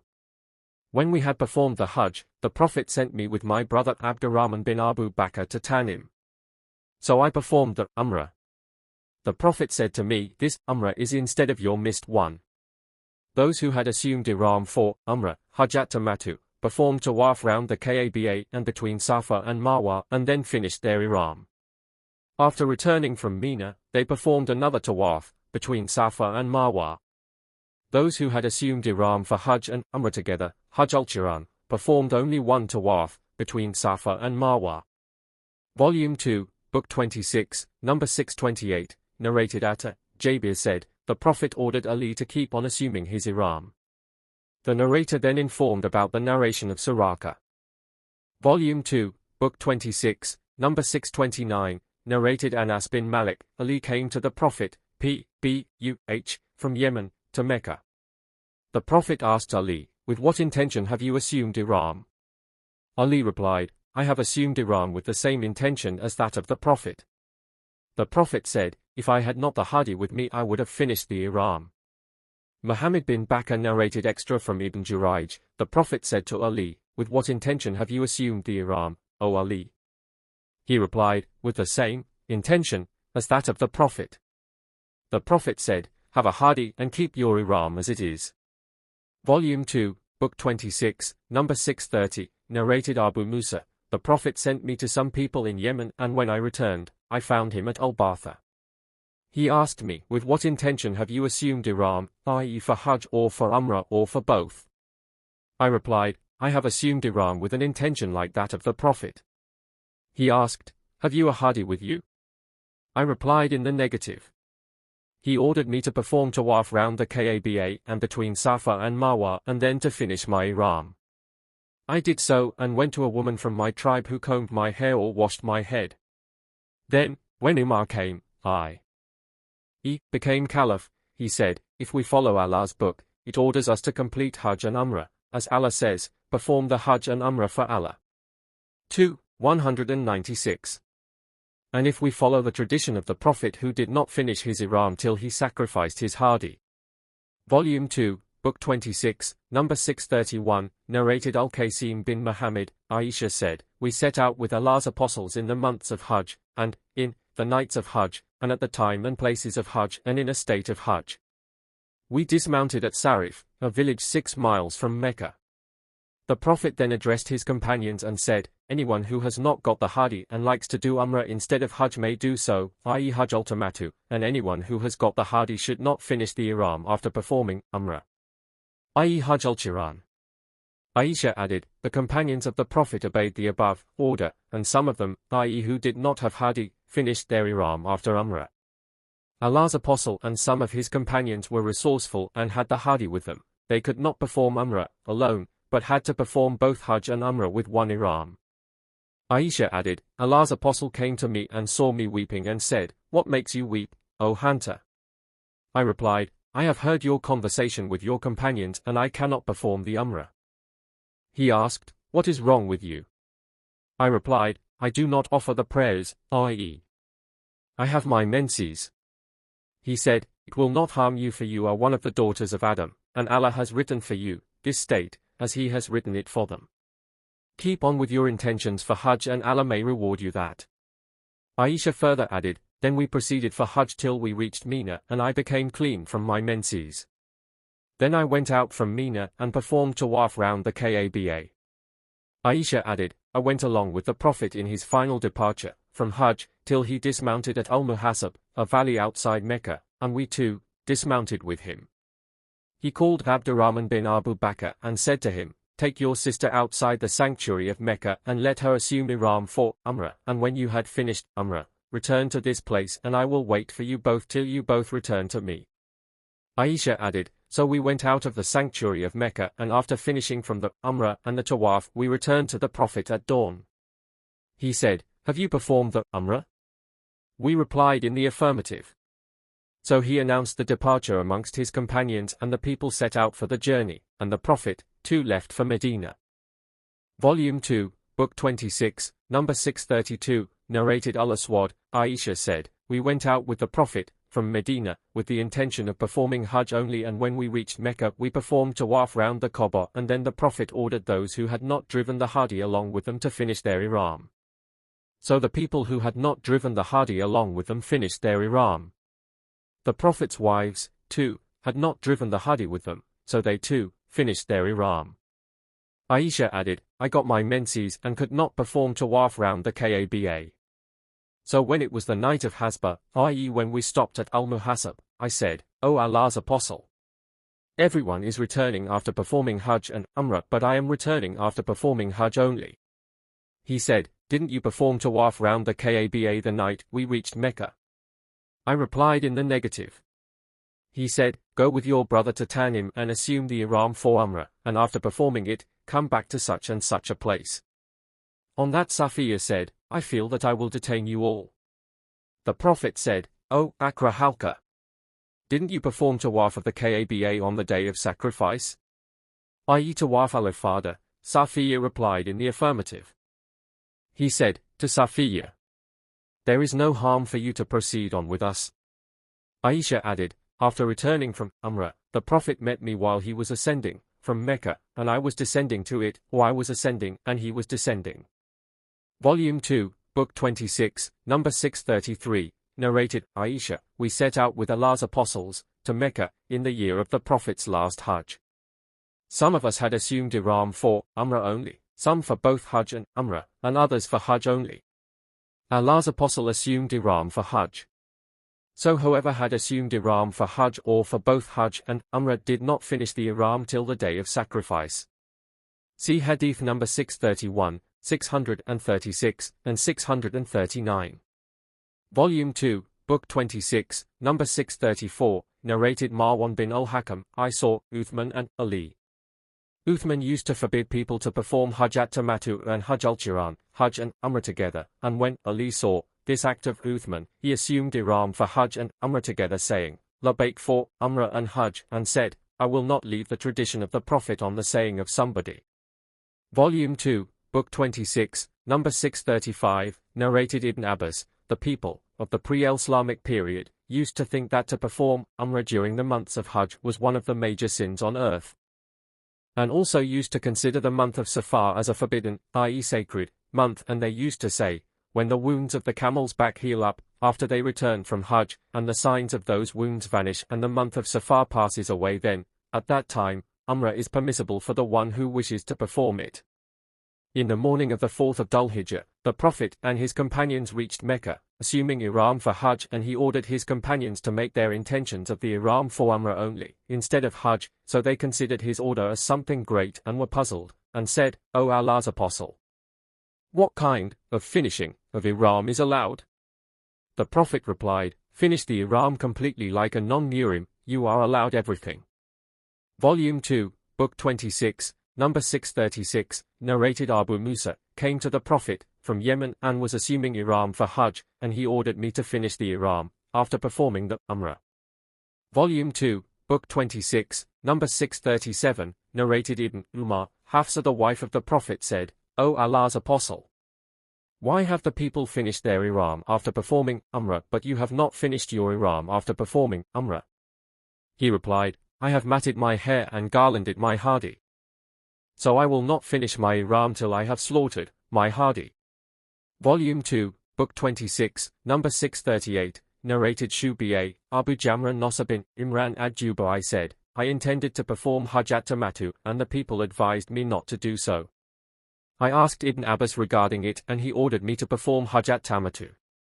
Later I saw in a dream someone saying to me, Hajj Mabrur, Hajj performed in accordance with the Prophet's tradition without committing sins and accepted by Allah, and an accepted Umrah. So I told that dream to Ibn Abbas. He said, this is the tradition of Abu al-Qasim. Then he said to me, stay with me and I shall give you a portion of my property. I, Shubi'a, asked, why did he invite you? He, Abu Jamra, said, because of the dream which I had seen.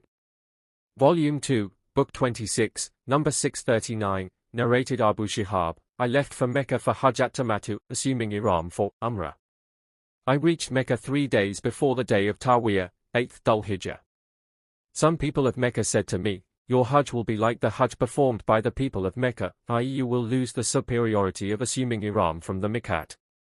So I went to Bata asking him his view about it. He said, Jabir bin Abdullah narrated to me, I performed Hajj with Allah's Apostle on the day when he drove camels with him. The people had assumed ihram for Hajj al-Ifrad. The Prophet ordered them to finish their ihram after tawaf round the Kaaba and between Safa and Marwa, and to cut short their hair and then to stay there, in Mecca, as non-muhrims till the day of Tarwiyah, i.e. 8th of Dhul-Hijjah, when they would assume ihram for Hajj, and they were ordered to make the ihram with which they had come as for Umrah only. They asked, how can we make it Umrah Tamattu, as we have intended to perform Hajj? The Prophet said, do what I have ordered you. Had I not brought the hadi with me, I would have done the same, but I cannot finish my ihram till the hadi reaches its destination, i.e. is slaughtered. So, they did what he ordered them to do. Volume 2, Book 26, number 640, narrated Said bin al-Musayyab, Ali and Uthman differed regarding Hajjat Tamattu while they were at Asfan, a familiar place near Mecca. Ali said, I see you want to forbid people to do a thing that the Prophet did. When Ali saw that, he assumed ihram for both Hajj and Umrah. Volume 2, Book 26, number 641, narrated Jabir bin Abdullah, we came with Allah's Apostle to Mecca, and we were saying, Labbaika Allahumma labbaik, for Hajj. Allah's Apostle ordered us to perform Umrah with that ihram, instead of Hajj. Volume 2, Book 26, number 642, narrated Imran, we performed Hajjat Tamattu in the lifetime of Allah's Apostle, and then the Quran was revealed regarding Hajjat Tamattu, and somebody said what he wished regarding Hajjat Tamattu, according his own opinion. Volume 2, Book 26, number 643, narrated Nafi, on reaching the sanctuary of Mecca, Ibn Umar used to stop, reciting Talbiyah, and then he would pass the night at Daituwa and then offer the Fajr prayer and take a bath. He used to say that the Prophet used to do the same. Volume 2, Book 26, number 644, narrated Nafi, Ibn Umar said, the Prophet passed the night at Daituwa till it was dawn and then he entered Mecca. Ibn Umar used to do the same. Volume 2, Book 26, number 645, narrated Ibn Umar, Allah's Apostle used to enter Mecca from the high Thaniya and used to leave Mecca from the low Thaniya. Volume 2, Book 26, number 646, narrated Ibn Umar, Allah's Apostle entered Mecca from Qada, from the highest Thaniya which is at Al-Batha, and used to leave Mecca from the low Thaniya. Volume 2, Book 26, number 647, narrated Aisha, when the Prophet came to Mecca he entered from its higher side and left from its lower side. Volume 2, Book 26, number 648, narrated Aisha, in the year of the conquest of Mecca, the Prophet entered Mecca from Qada, and left Mecca from Quda, from the higher part of Mecca. Volume 2, Book 26, number 649, narrated Aisha, in the year of the conquest of Mecca, the Prophet entered Mecca from Qada at the higher place of Mecca. Hisham, a sub-narrator said, Urwa used to enter Mecca from both Qada and Quda, and he often entered through Qada, which was nearer to his dwelling place. Volume 2, Book 26, number 650, narrated Hisham, Urwa said, the Prophet entered Mecca in the year of the conquest of Mecca from the side of Qada, which is at the higher part of Mecca. Urwa often entered from Qada, which was nearer of the two to his dwelling place. Volume 2, Book 26, number 651, narrated Hisham from his father, in the year of the conquest of Mecca, the Prophet entered Mecca from the side of Qada. Urwa used to enter through both places, and he often entered through Qada, which was nearer of the two to his dwelling place. Volume 2, Book 26, number 652, narrated Jabir bin Abdullah, when the Kaaba was built, the Prophet and Abbas went to bring stones for its construction. Al-Abbas said to the Prophet, take off your waist sheet and put it on your neck. When the Prophet took it off, he fell on the ground with his eyes open towards the sky and said, give me my waist sheet. And he covered himself with it. Volume 2, Book 26, number 653, narrated Aisha, the wife of the Prophet, that Allah's Apostle said to her, do you know that when your people, Quraysh, rebuilt the Kaaba, they decreased it from its original foundation laid by Abraham? I said, O Allah's Apostle, why don't you rebuild it on its original foundation laid by Abraham? He replied, were it not for the fact that your people are close to the pre-Islamic period of ignorance, i.e., they have recently become Muslims, I would have done so. The sub-narrator, Abdullah bin Umar, stated, Aisha must have heard this from Allah's Apostle, for in my opinion Allah's Apostle had not placed his hand over the two corners of the Kaaba opposite Al-Hijr only because the Kaaba was not rebuilt on its original foundations laid by Abraham. Volume 2, Book 26, number 654, narrated Aisha, I asked the Prophet whether the round wall, near Kaaba, was part of the Kaaba. The Prophet replied in the affirmative. I further said, what is wrong with them, why have they not included it in the building of the Kaaba? He said, don't you see that your people, Quraysh, ran short of money, so they could not include it inside the building of Kaaba. I asked, what about its gate? Why is it so high? He replied, "Your people did this so as to admit into it whomever they liked and prevent whomever they liked. Were your people not close to the pre-Islamic period of ignorance, i.e., they have recently embraced Islam, and were I not afraid that they would dislike it, surely I would have included the area of the wall inside the building of the Kaaba, and I would have lowered its gate to the level of the ground." Volume 2, Book 26, number 655, narrated, Aisha, Allah's Apostle said to me, "Were your people not close to the pre-Islamic period of ignorance, I would have demolished the Kaaba and would have rebuilt it on its original foundations laid by Abraham, for Quraysh had curtailed its building, and I would have built a back door, too." Volume 2, Book 26, number 656, narrated Yazid bin Ruman from Urwa. Aisha said that the Prophet said to her, "O Aisha, were your nation not close to the pre-Islamic period of ignorance, I would have had the Kaaba demolished and would have included in it the portion which had been left, and would have made it at a level with the ground and would have made 2 doors for it, one towards the east and the other towards the west, and then by doing this it would have been built on the foundations laid by Abraham." That was what urged Ibn Zayd Zubayr to demolish the Kaaba. Jez said, "I saw Ibn Zayd Zubayr when he demolished and rebuilt the Kaaba and included in it a portion of Al-Hijr, the unroofed portion of Kaaba which is at present in the form of a compound towards the northwest of the Kaaba. I saw the original foundations of Abraham which were of stones resembling the humps of camels." So Jariyah asked Yazid, "Where was the place of those stones?" Jez said, "I will just now show it to you." So Jariyah accompanied Yazid and entered Al-Hijr, and Jez pointed to a place and said, "Here it is."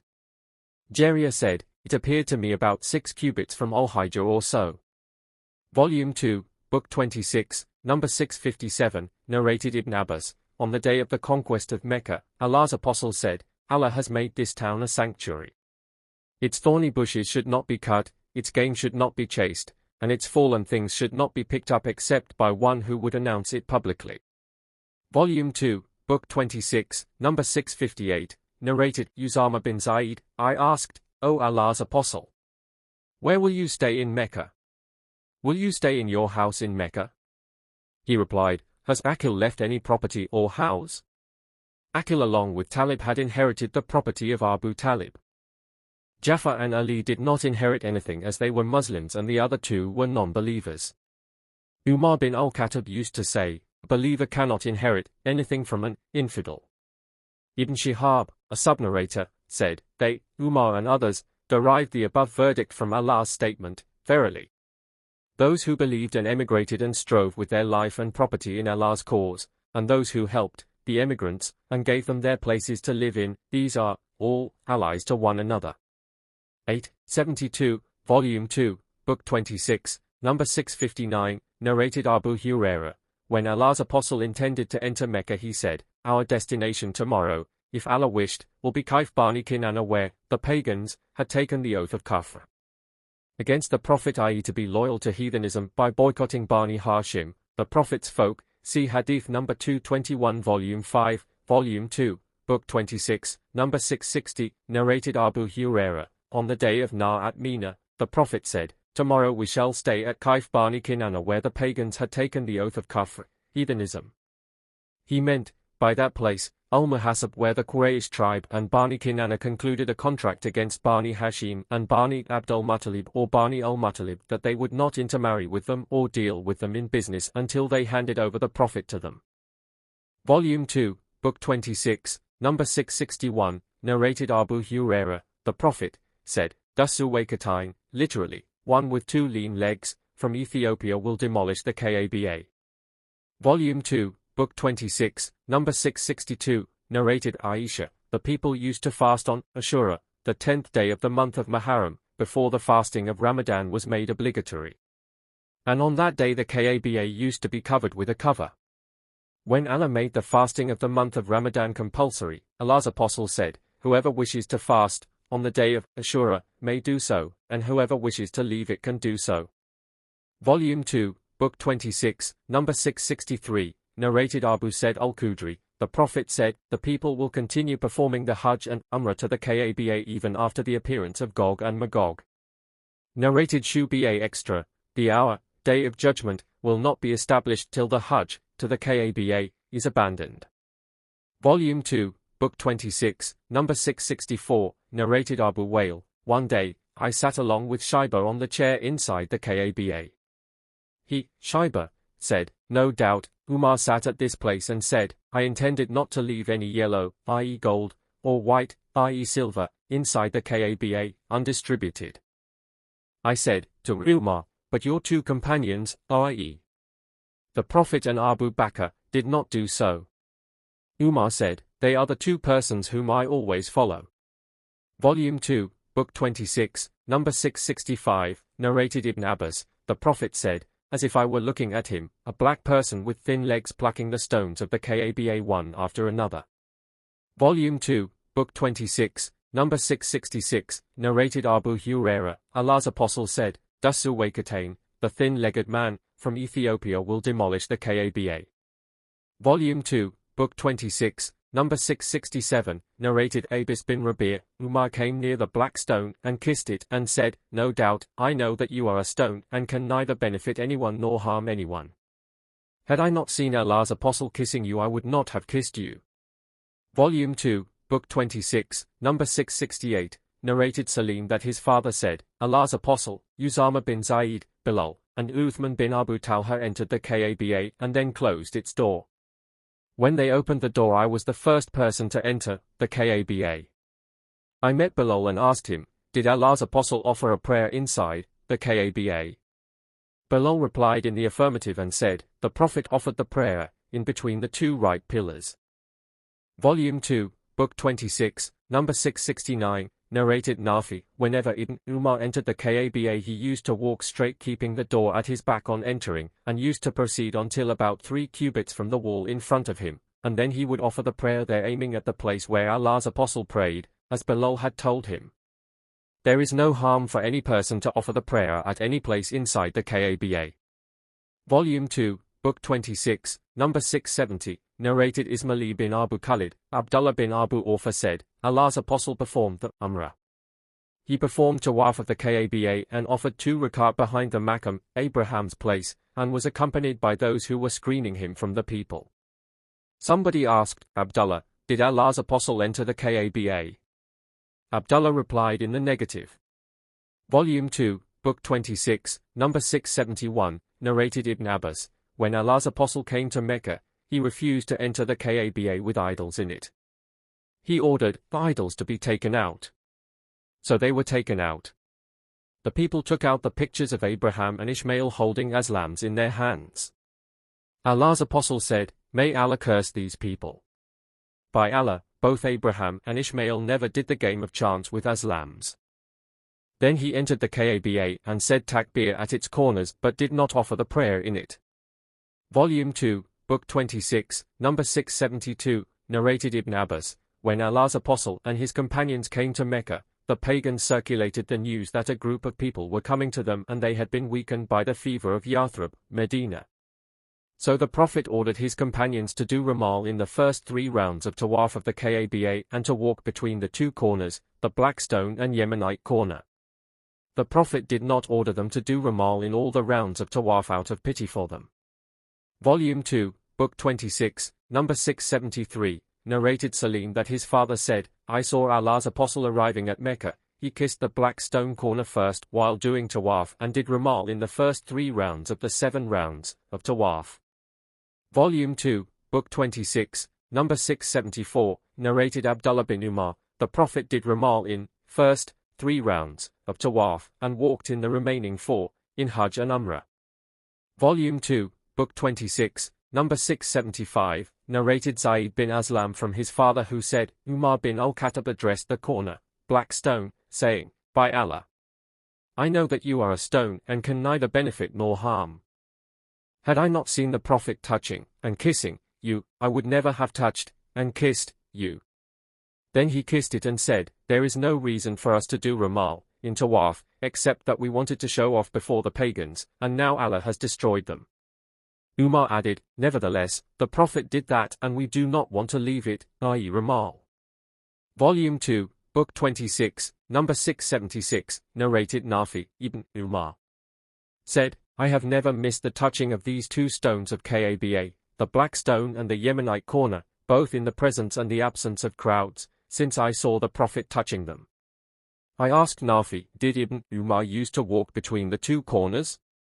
Nafi replied, he used to walk in order that it might be easy for him to touch it, the cornerstone. Volume 2, Book 26, number 677, narrated Ibn Abbas, in his last Hajj the Prophet performed tawaf of the Kaaba riding a camel and pointed a bent-headed stick towards the corner, black stone. Volume 2, Book 26, number 678, narrated Salim bin Abdullah that his father said, I have not seen the Prophet touching except the two Yemenite corners, i.e. the ones facing Yemen. Volume 2, Book 26, number 679, narrated Zaid bin Aslam that his father said, I saw Umar bin al-Khattab kissing the black stone, and he then said to it, had I not seen Allah's apostle kissing you, stone, I would not have kissed you. Volume 2, Book 26, number 680, narrated Az Zubayr bin Arabi, a man asked Ibn Umar about the touching of the black stone. Ibn Umar said, I saw Allah's apostle touching and kissing it. The questioner said, but if there were a throng, much rush, round the Kaaba and the people overpowered me, what would I do? He replied angrily, stay in Yemen, as that man was from Yemen. I saw Allah's apostle touching and kissing it.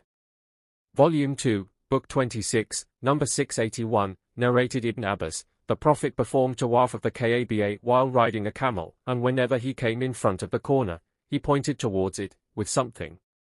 Volume 2, Book 26, number 682, narrated Ibn Abbas the Prophet performed tawaf of the Kaaba riding a camel, and every time he came in front of the corner, having the black stone, he pointed towards it with something he had with him and said takbir. Volume 2, Book 26, number 683, narrated Urwa, Aisha said, the first thing the Prophet did on reaching Mecca was the ablution, and then he performed tawaf of the Kaaba, and that was not Umrah alone, but Hajj al-Qiran. Urwa added, later Abu Bakr and Umar did the same in their Hajj. And I performed the Hajj with my father Az Zubayr, and the first thing he did was tawaf of the Kaaba. Later I saw the Muhajirin, emigrants, and the Ansar doing the same. My mother, Asma, told me that she, her sister, Aisha, Az Zubayr, and such persons assumed ihram for Umrah, and after they passed their hands over the black stone corner of the Kaaba, they finished the ihram. I.e., after doing tawaf of the Kaaba and sa'i between Safa and Marwa. Volume 2, Book 26, number 684, narrated Abdullah bin Umar, when Allah's apostle performed tawaf of the Kaaba for Hajj or Umrah, he used to do ramal during the first 3 rounds, and in the last 4 rounds he used to walk, then after the tawaf he used to offer 2 rakat and then perform tawaf between Safa and Marwa. Volume 2, Book 26, number 685, narrated Ibn Umar, when the Prophet performed the tawaf of the Kaaba, he did ramal during the first 3 rounds, and in the last 4 rounds he used to walk, and while doing tawaf between Safa and Marwa, he used to run in the midst of the rainwater passage. Volume 2, Book 26, number 686, narrated Salama, the wife of the Prophet, I informed Allah's apostle that I was ill. So he said, perform the tawaf while riding behind the people. I did so, and at that time the Prophet was praying beside the Kaaba and reciting Surat at-Tur. Volume 2, Book 26, number 687, narrated Ibn Abbas, while the Prophet was performing tawaf of the Kaaba, he passed by a person who had tied his hands to another person with a rope or string or something like that. The Prophet cut it with his own hands and said, lead him by the hand. Volume 2, Book 26, number 688, narrated Ibn Abbas, the Prophet saw a man performing tawaf of the Kaaba tied with a string or something else. So the Prophet cut that string.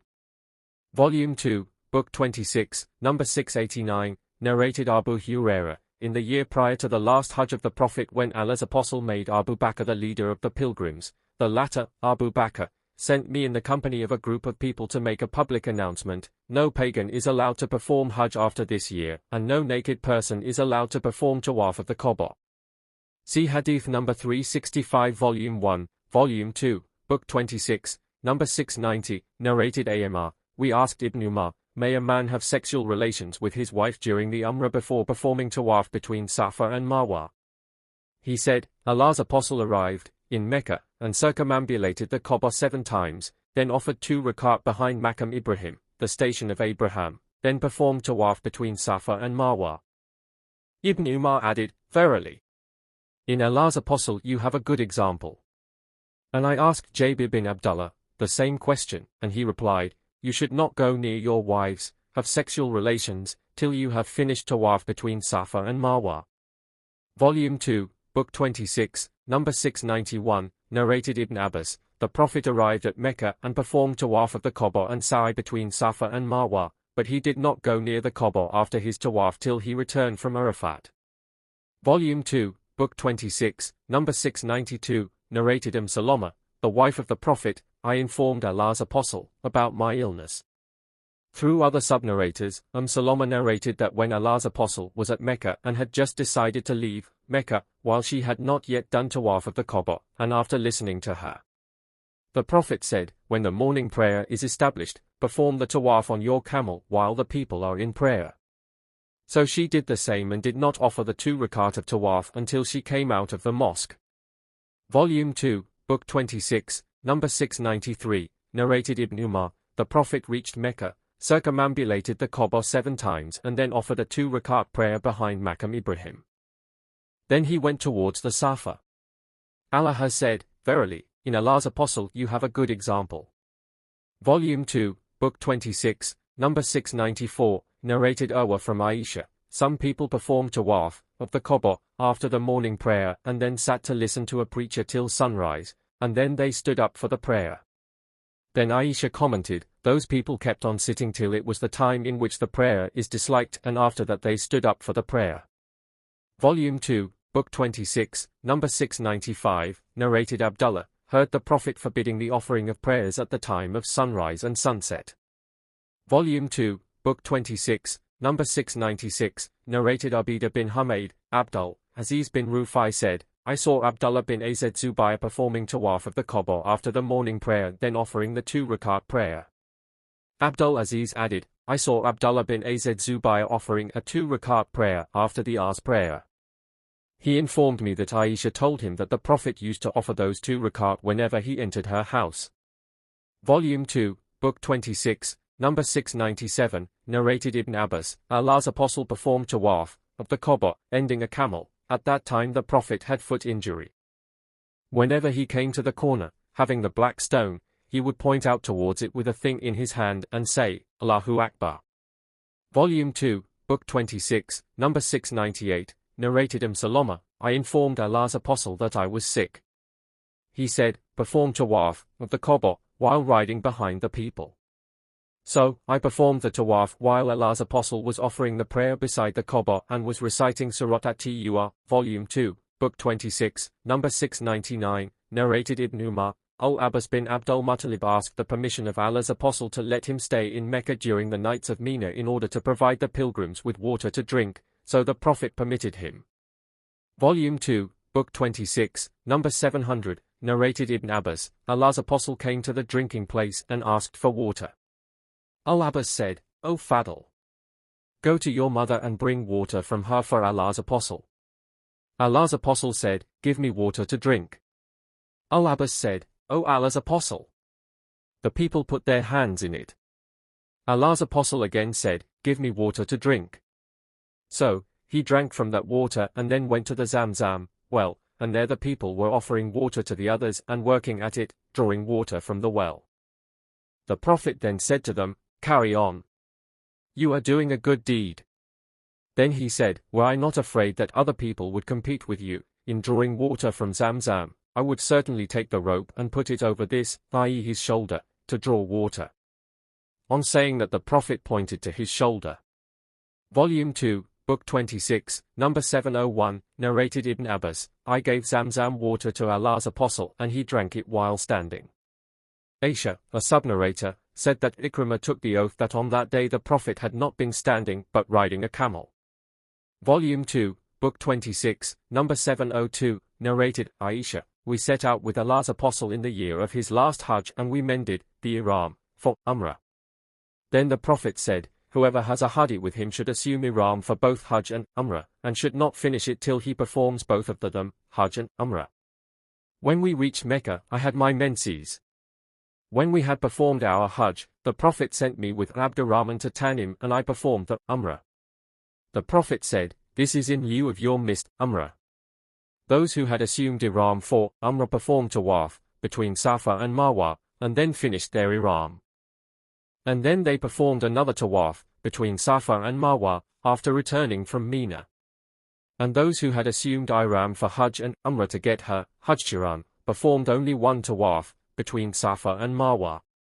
Volume 2, Book 26, number 703, narrated Nafi, Abdullah bin Umar and his riding animal entered the house of Ibn Umar. He, the son of Ibn Umar, said, I fear that this year a battle might take place between the people and you might be prevented from going to the Kaaba. I suggest that you should stay here. Ibn Umar said, once Allah's apostle set out for the pilgrimage, and the pagans of Quraysh intervened between him and the Kaaba. So, if the people intervened between me and the Kaaba, I would do the same as Allah's apostle had done. Verily, in Allah's apostle you have a good example. Then he added, I make you a witness that I have intended to perform Hajj along with Umrah. After arriving at Mecca, Ibn Umar performed one Tawaf only, between Safa and Marwa. Volume 2, Book 26, number 704, narrated Nafi, Ibn Umar intended to perform Hajj in the year when Al-Hajjaj attacked Ibn Az-Zubayr. Somebody said to Ibn Umar, there is a danger of an impending war between them. Ibn Umar said, verily, in Allah's apostle you have a good example. And if it happened as you say, then I would do the same as Allah's apostle had done. I make you witness that I have decided to perform Umrah. Then he set out and when he reached Al-Baidah, he said, the ceremonies of both Hajj and Umrah are similar. I make you witness that I have made Hajj compulsory for me along with Umrah.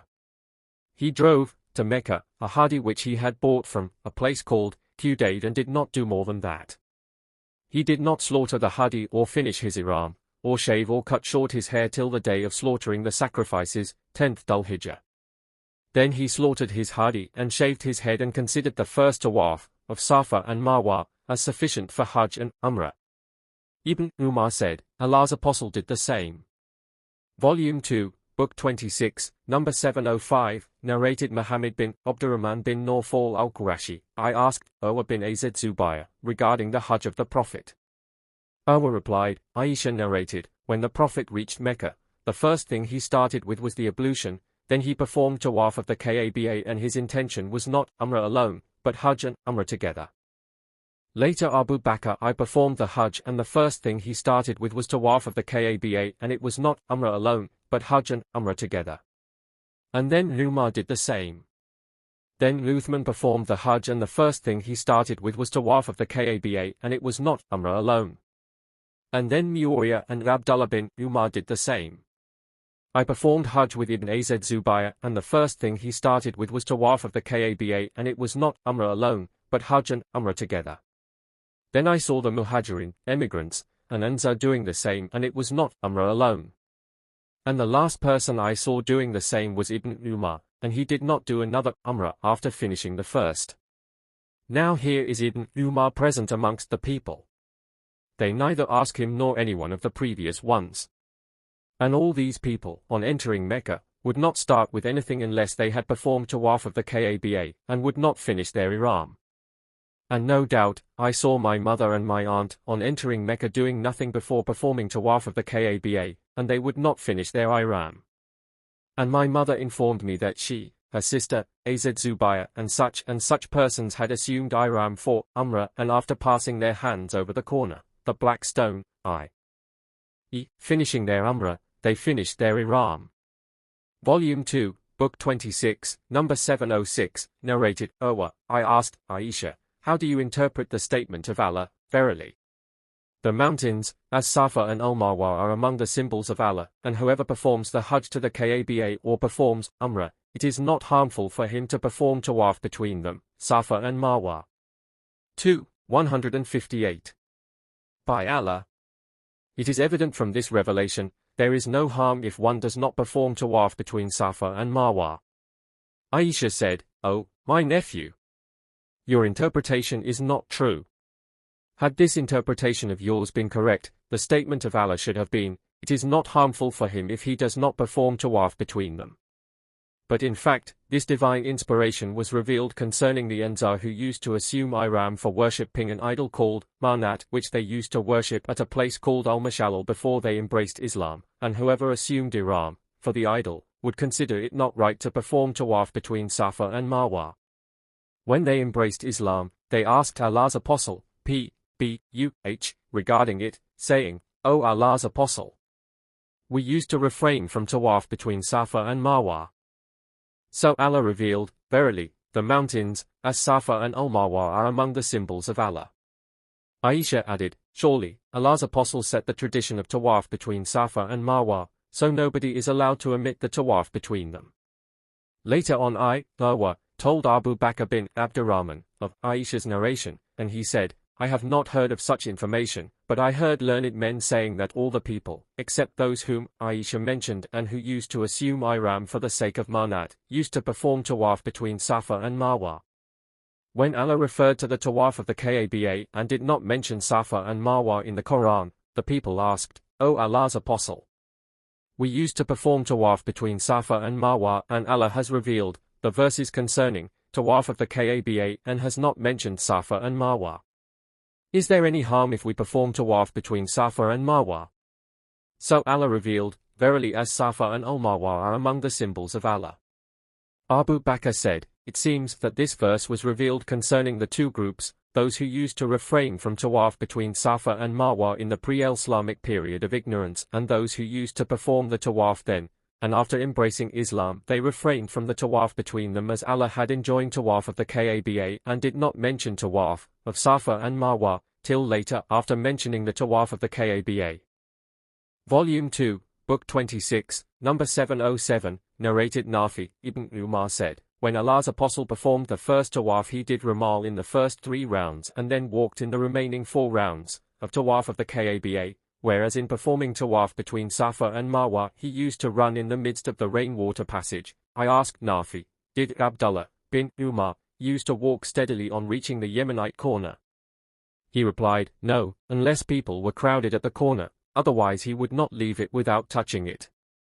Volume 2, Book 26, number 708, narrated Amr bin Dinar, "We asked Ibn Umar whether a man who, while performing Umrah, had performed tawaf of the Kaaba, and had not yet performed tawaf between Safa and Marwa, could have sexual relation with his wife. Ibn Umar replied, "The Prophet, P.B.U.H., reached Mecca and performed the 7 rounds of tawaf of the Kaaba and then offered a 2-rakat prayer behind Maqam Ibrahim and then performed the 7 rounds of tawaf between Safa and Marwa." He added, "Verily, in Allah's Apostle, P.B.U.H., you have a good example." We asked Jabir bin Abdullah the same question, and he said, that man should not come near his wife till he has completed tawaf between Safa and Marwa." Volume 2, Book 26, number 709, narrated Amr bin Dinar, "I heard Ibn Umar saying, the Prophet arrived at Mecca and performed tawaf of the Kaaba and then offered a 2-rakat prayer and then performed tawaf between Safa and Marwa." Ibn Umar then recited the verse, "Verily, in Allah's Apostle, P.B.U.H., you have a good example." Volume 2, Book 26, number 710, narrated Asim, "I asked Anas bin Malik, did you used to dislike to perform tawaf between Safa and Marwa?" He said, "Yes, as it was of the ceremonies of the days of the pre-Islamic period of ignorance, till Allah revealed, Verily, the 2 mountains, as Safa and Al-Marwa are among the symbols of Allah. It is therefore no sin for him who performs the pilgrimage to the Kaaba, or performs Umrah, to perform tawaf between them." 158, Volume 2, Book 26, number 711, narrated Ibn Abbas, "Allah's Apostle performed tawaf of the Kaaba and the Sa'i of Safa and Marwa so as to show his strength to the pagans." Volume 2, Book 26, number 712, narrated Aisha, "I was menstruating when I reached Mecca. So, I neither performed tawaf of the Kaaba, nor the tawaf between Safa and Marwa. Then I informed Allah's Apostle about it. He replied, perform all the ceremonies of Hajj like the other pilgrims, but do not perform tawaf of the Kaaba till you get clean from your menses." Volume 2, Book 26, number 713, narrated Jabir bin Abdullah, "The Prophet and his companions assumed ihram for Hajj and none except the Prophet, and Talha had the hadi, sacrifice, with them. Ali arrived from Yemen and had a hadi with him. Ali said, I have assumed ihram for what the Prophet has done.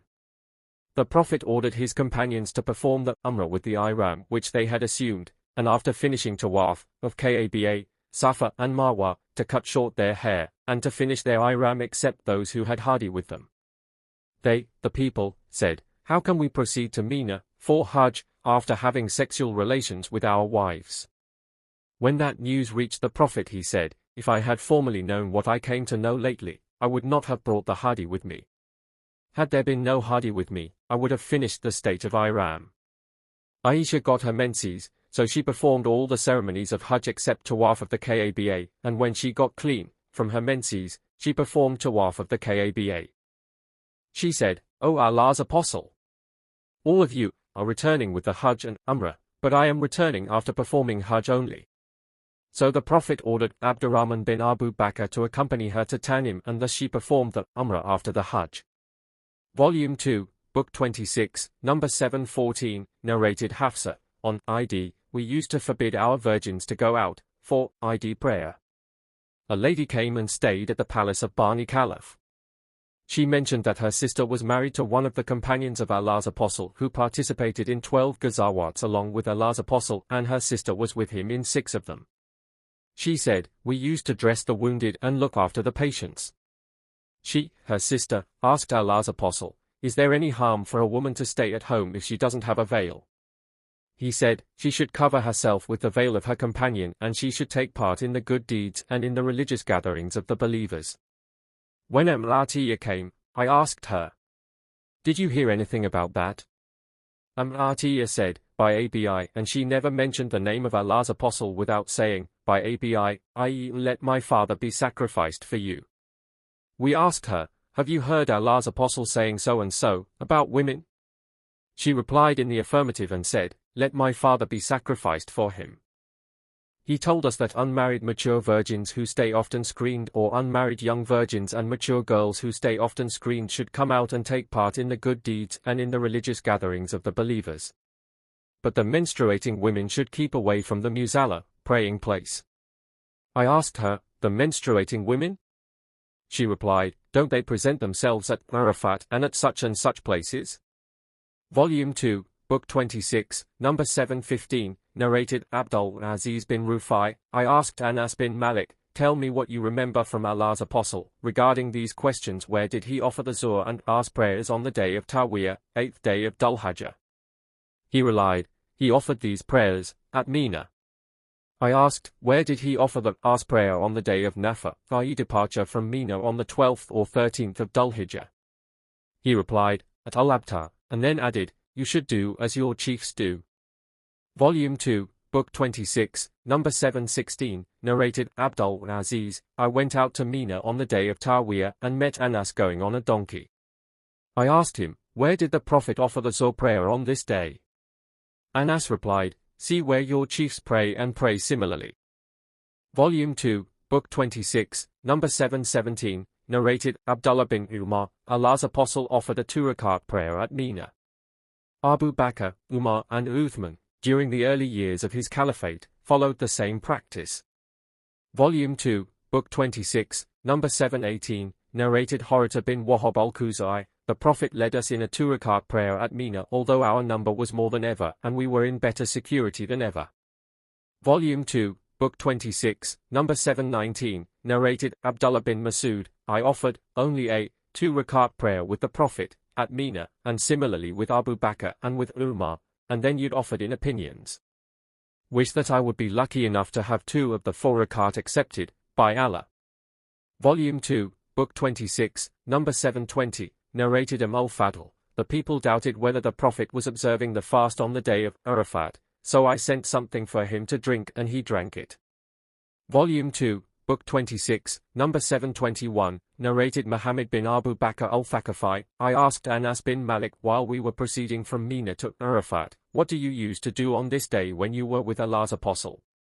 Anas said, some of us used to recite Talbiyah and nobody objected to that, and others used to recite Takbir and nobody objected to that.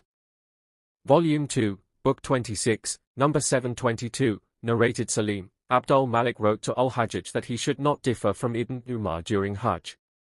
On the day of Arafat, when the sun declined at midday, Ibn Umar came along with me and shouted near Al-Hajjaj's cotton, cloth, tent.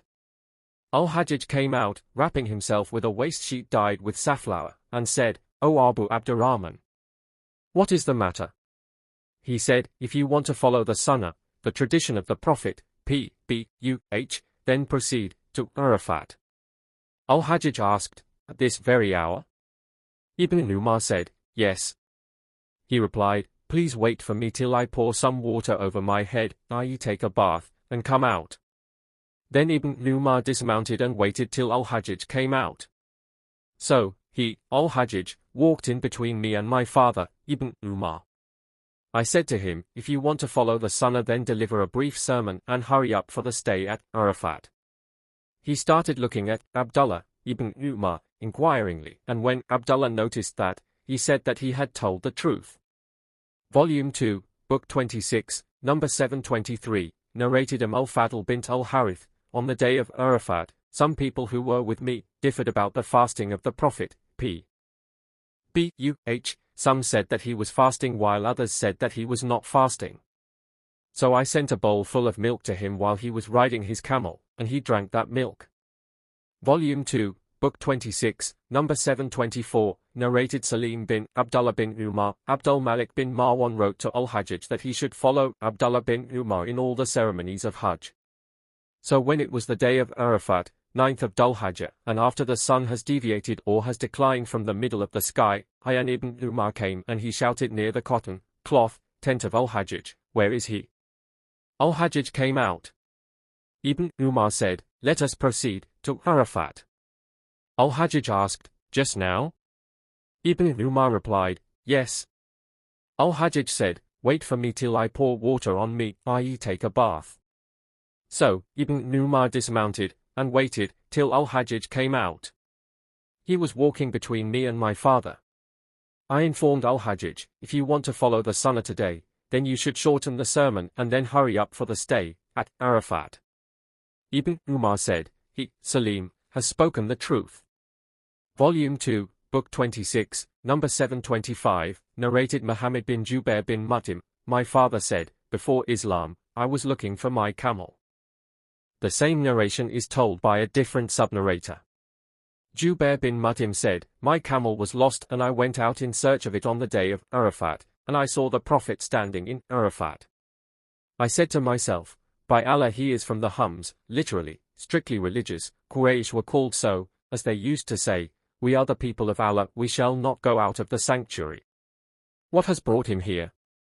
Volume 2, Book 26, number 726, narrated Urwa. During the pre-Islamic period of ignorance, the people used to perform tawaf of the Kaaba naked except the Hums, and the Hums were Quraysh and their offspring. The Hums used to give clothes to the men who would perform the tawaf wearing them, and women, of the Hums, used to give clothes to the women who would perform the tawaf wearing them. Those to whom the Hums did not give clothes would perform tawaf round the Kaaba naked. Most of the people used to go away, disperse, directly from Arafat, but they, Hums, used to depart after staying at Al-Muzdalifah. Urwa added, "My father narrated that Aisha had said, the following verses were revealed about the Hums, then depart from the place whence all the people depart." 2. 199, Urwa added, "They, the Hums, used to stay at Al-Muzdalifah and used to depart from there, to Mina, and so they were sent to Arafat, by Allah's order." Volume 2, Book 26, number 727, narrated Urwa. Usama was asked in my presence, "How was the speed of the camel of Allah's apostle while departing from Arafat during the Hajjatul Wada?" Usama replied, "The Prophet proceeded on with a modest pace, and when there was enough space he would make his camel go very fast." Volume 2, Book 26, number 728, narrated Usama bin Zaid. As soon as the Prophet departed from Arafat, he went towards the mountain pass, and there he answered the call of, "The prayer is ahead of you," i.e. it asked, "O Allah's apostle, will you offer the prayer here?" He replied, "The place of the prayer is ahead of you," i.e. at Al-Muzdalifah. Volume 2, Book 26, number 729, narrated Nafi. Abdullah bin Umar used to offer the Maghrib and Isha prayers together at Jam, al-Muzdalifah. But he used to pass by that mountain pass where Allah's apostle went, and he would enter it and answer the call of nature and perform ablution, and would not offer any prayer till he had prayed at Jam.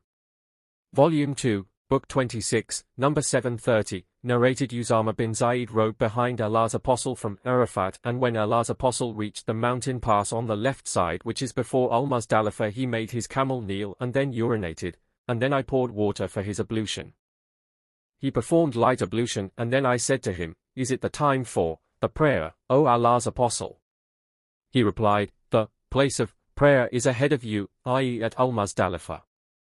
So Allah's apostle rode till he reached al-Muzdalifah, and then he offered the prayer there. Then in the morning, 10th Dhul-Hijjah, Al-Fadl bin Abbas rode behind Allah's apostle.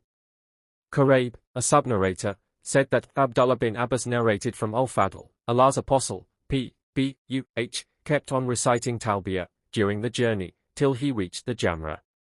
Jamrat al-Aqaba, Volume 2, Book 26, number 731, narrated Ibn Abbas, I proceeded along with the Prophet on the day of Arafat, 9th Dhul-Hijjah. The Prophet heard a great hue and cry and the beating of camels behind him. So he beckoned to the people with his lash, "O people, be quiet. Hastening is not a sign of righteousness." Volume 2, Book 26, number 732, narrated Usama bin Zaid, Allah's apostle proceeded from Arafat and dismounted at the mountainous pass and then urinated and performed a light ablution. I said to him, "Shall we offer the prayer?" He replied, "The prayer is ahead of you, i.e. at al-Muzdalifah." When he came to al-Muzdalifah, he performed a perfect ablution. Then Iqamah for the prayer was pronounced, and he offended the Maghrib prayer, and then every person made his camel kneel at his place, and then Iqamah for the prayer was pronounced, and he offered the Isha prayer, and he did not offer any prayer in between them, i.e. Maghrib and Isha prayers.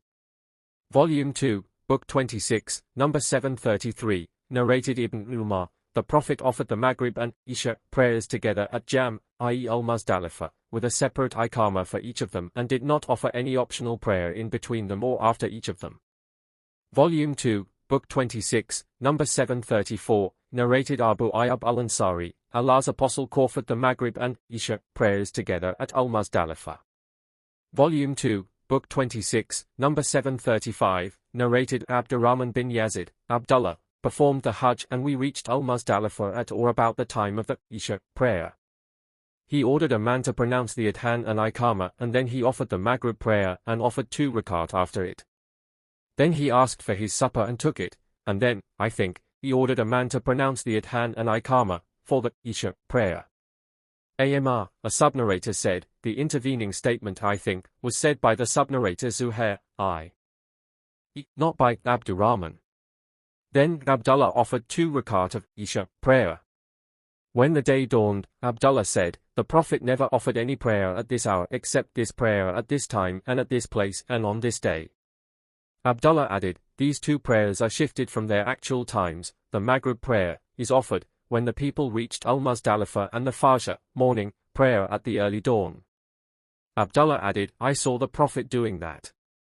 Volume 2, Book 26, number 736, narrated Salim, Abdullah bin Umar used to send the weak among his family early to Mina. So they used to depart from al-Mashar al-Haram, that is al-Muzdalifah, at night, when the moon had set, and invoke Allah as much as they could, and then they would return to Mina before the Imam had started from al-Muzdalifah to Mina. So some of them would reach Mina at the time of the Fajr prayer, and some of them would come later. When they reached Mina, they would throw pebbles on the Jamra, Jamrat al-Aqaba. Ibn Umar used to say, Allah's apostle gave the permission to them, weak people, to do so. Volume 2, Book 26, number 737, narrated Ibn Abbas, Allah's apostle had sent me from Jam, al-Muzdalifah, at night. Volume 2, Book 26, number 738, narrated Ibn Abbas, I as among those whom the Prophet sent on the night of al-Muzdalifah early, being among the weak members of his family. Volume 2, Book 26, number 739, narrated Abdullah, the slave of Asma, during the night of Jam, Asma got down at al-Muzdalifah and stood up for offering the prayer and offered the prayer for some time and then asked, "O my son, has the moon set?" I replied in the negative, and she again prayed for another period and then asked, "Has the moon set?" I replied, "Yes." So she said that we should set out for Mina, and we departed and went on till she threw pebbles at the Jamrat al-Aqaba, and then she returned to her dwelling place and offered the morning prayer. I asked her, "O you, I think we have come to Mina early in the night." She replied, "O my son, Allah's Apostle gave permission to the women to do so." Volume 2, Book 26, number 740, narrated, Aisha, Sauda asked the permission of the Prophet to leave earlier at the night of Jam, and she was a fat and very slow woman. The Prophet gave her permission. Volume 2, Book 26, number 741, narrated, Aisha, we got down at Al-Muzdalifah and Sauda asked the permission of the Prophet to leave early, before the rush of the people. She was a slow woman and he gave her permission, so she departed from Al-Muzdalifah before the rush of the people. We kept on staying at Al-Muzdalifah till dawn, and set out with the Prophet, but I suffered so much that I wished I had taken the permission of Allah's Apostle as Sauda had done, and that would have been dearer to me than any other happiness. Volume 2, Book 26, number 742, narrated Abdullah, I never saw the Prophet offering any prayer not at its stated time except two. He prayed the Maghrib and the Isha together, and he offered the morning prayer before its usual time. Volume 2, Book 26, number 743, narrated Abdurrahman bin Yazid, I went out with Abdullah to Mecca, and when we proceeded to he offered the two prayers, the Maghrib and the Isha, together, making the Adhan and Iqamah separately for each prayer. He took his supper in between the two prayers. He offered the Fajr prayer as soon as the day dawned. Some people said, the day had dawned at the time of the prayer, and others said, the day had not dawned.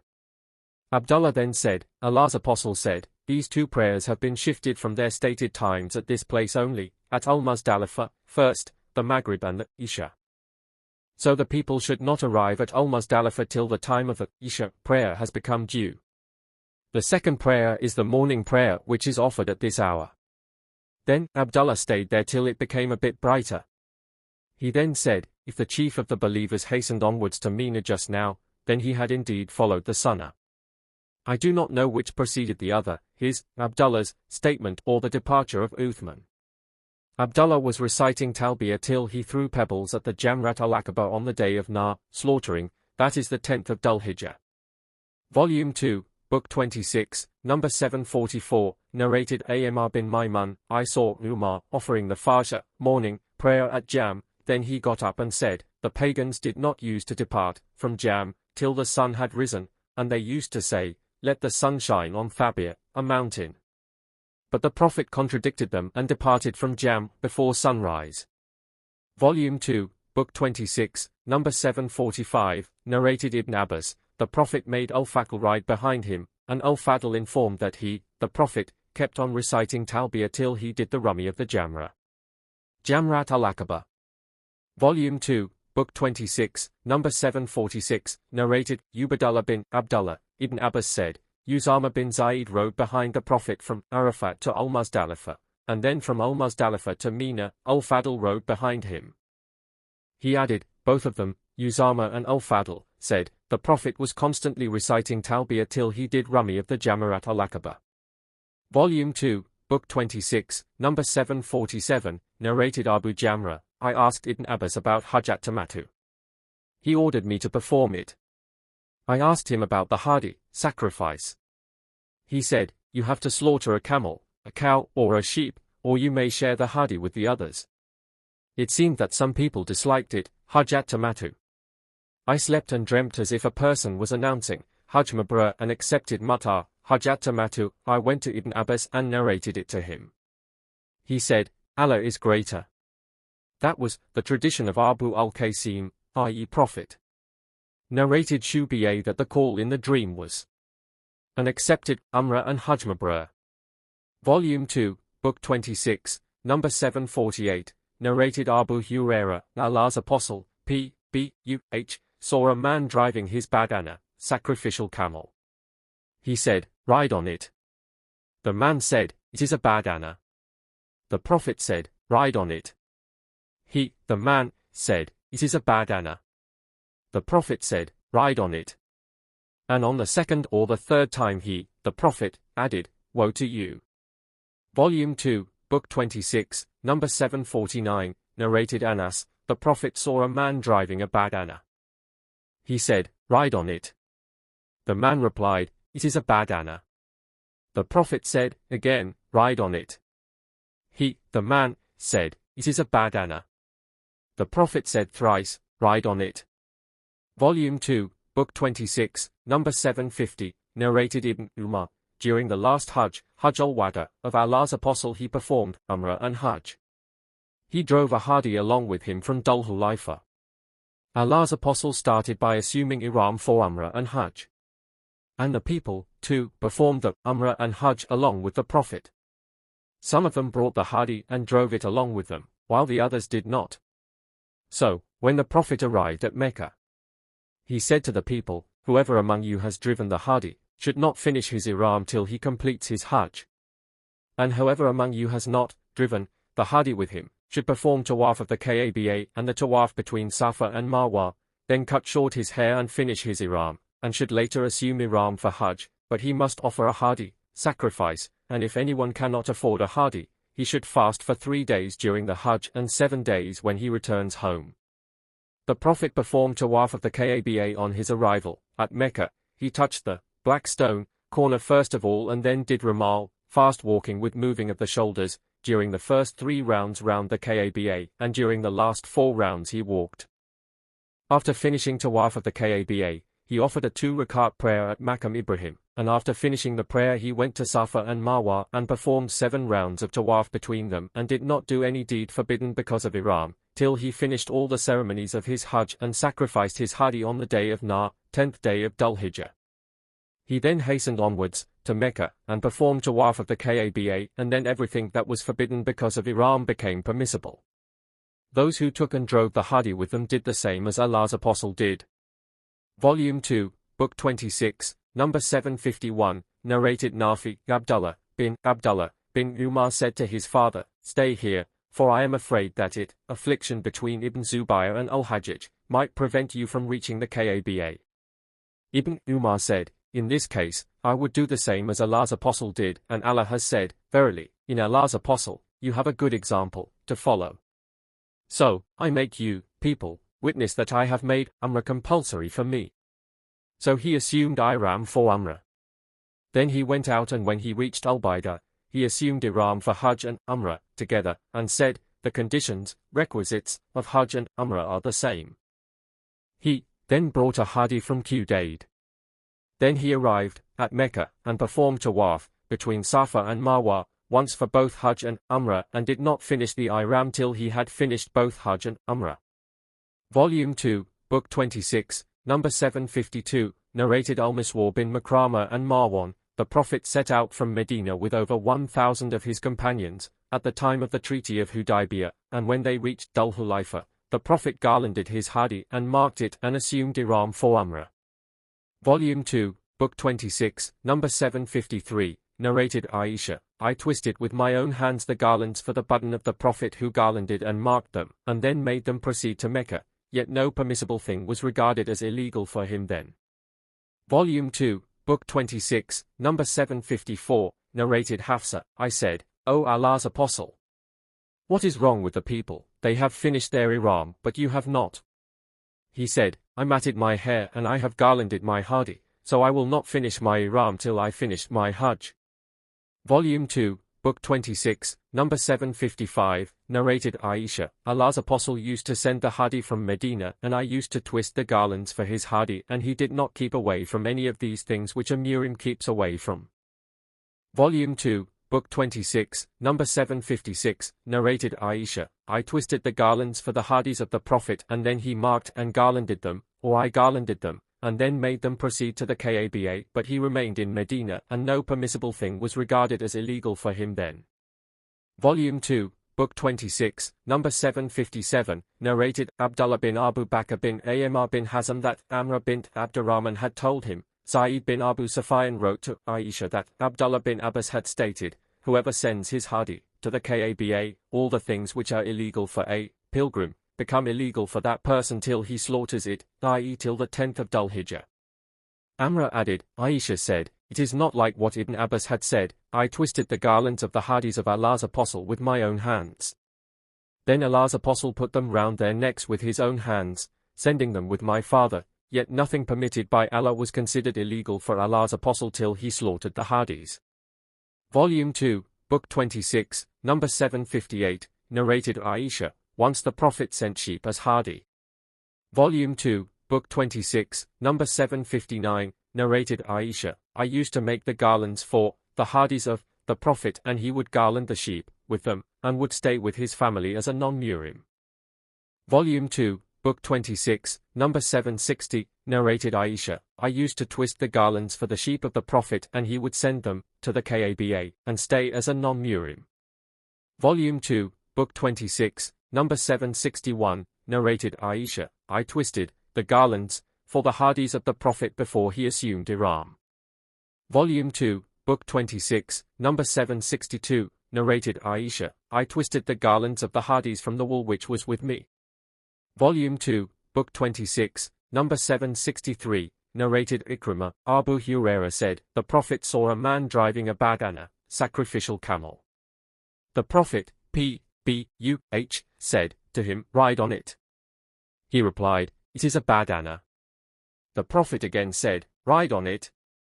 Abu Hurairah added, then I saw that man riding it, showing obedience to the Prophet, P.B.U.H., and a shoe was hanging from its neck.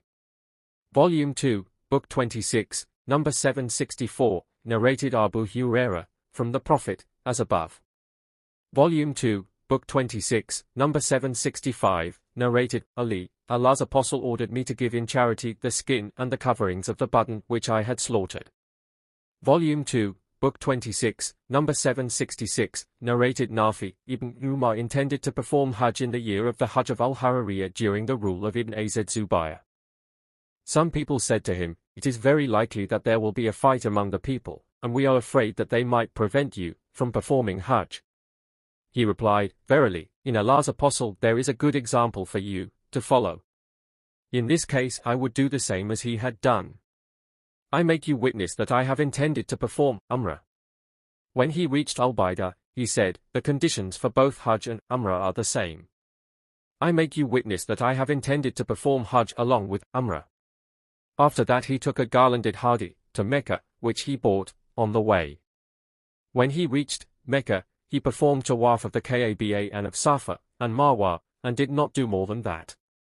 He did not make legal for himself the things which were illegal for a muhrim till it was the day of Nahr, sacrifice, when he had his head shaved and slaughtered the sacrifice, and considered sufficient his first tawaf between Safa and Marwa, as a sa'i for his Hajj and Umrah both. He then said, the Prophet used to do like that.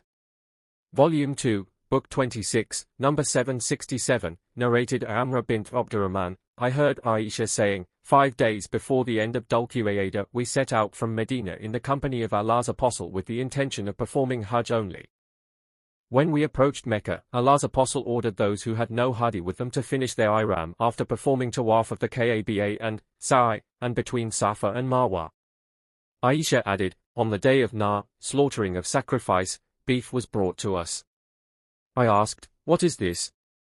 The reply was, Allah's Apostle, P.B.U.H., has slaughtered sacrifices on behalf of his wives. Volume 2, Book 26, number 768, narrated Nafi, Abdullah bin Umar, used to slaughter his sacrifice at the manhar. Ubaidullah, a sub-narrator said, the manhar of Allah's Apostle. Volume 2, Book 26, number 769, narrated Nafi, Ibn Umar used to send his hadi from Jam to Mina in the last third of the night with the pilgrims amongst whom there were free men and slaves, till it was taken into the manhar, slaughtering place, of the Prophet.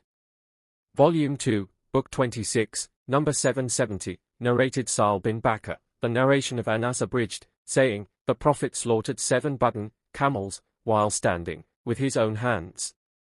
On the day of Idul Adha he slaughtered, sacrificed, 2 horned rams, black and white in color.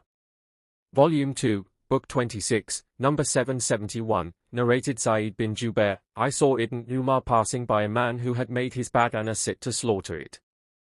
Ibn Umar said, slaughter it while it is standing with one leg tied up, as is the tradition of Muhammad. Volume 2, Book 26, number 772, narrated Anas, the Prophet offered 4 rakat of Zuhr prayer at Medina, and 2 rakat of Asr prayer at Dhul Hulaifa, and spent the night there, and when the day dawned, he mounted his mount and started saying, none has the right to be worshipped but Allah, and glorified be Allah. When he reached Al-Baidah, he recited Talbiyah for both Hajj and Umrah. And when he arrived at Mecca, he ordered them, his companions, to finish their ihram. The Prophet slaughtered 7 badan, camel, with his own hands while the camels were standing. He also sacrificed 2 horned rams, black and white in color, at Medina. Volume 2, Book 26, number 773, narrated Anas bin Malik, the Prophet, P.B.U.H., offered 4 rakat of Zuhr prayer at Medina, and 2 rakat of Asr prayer at Dhul Hulaifa.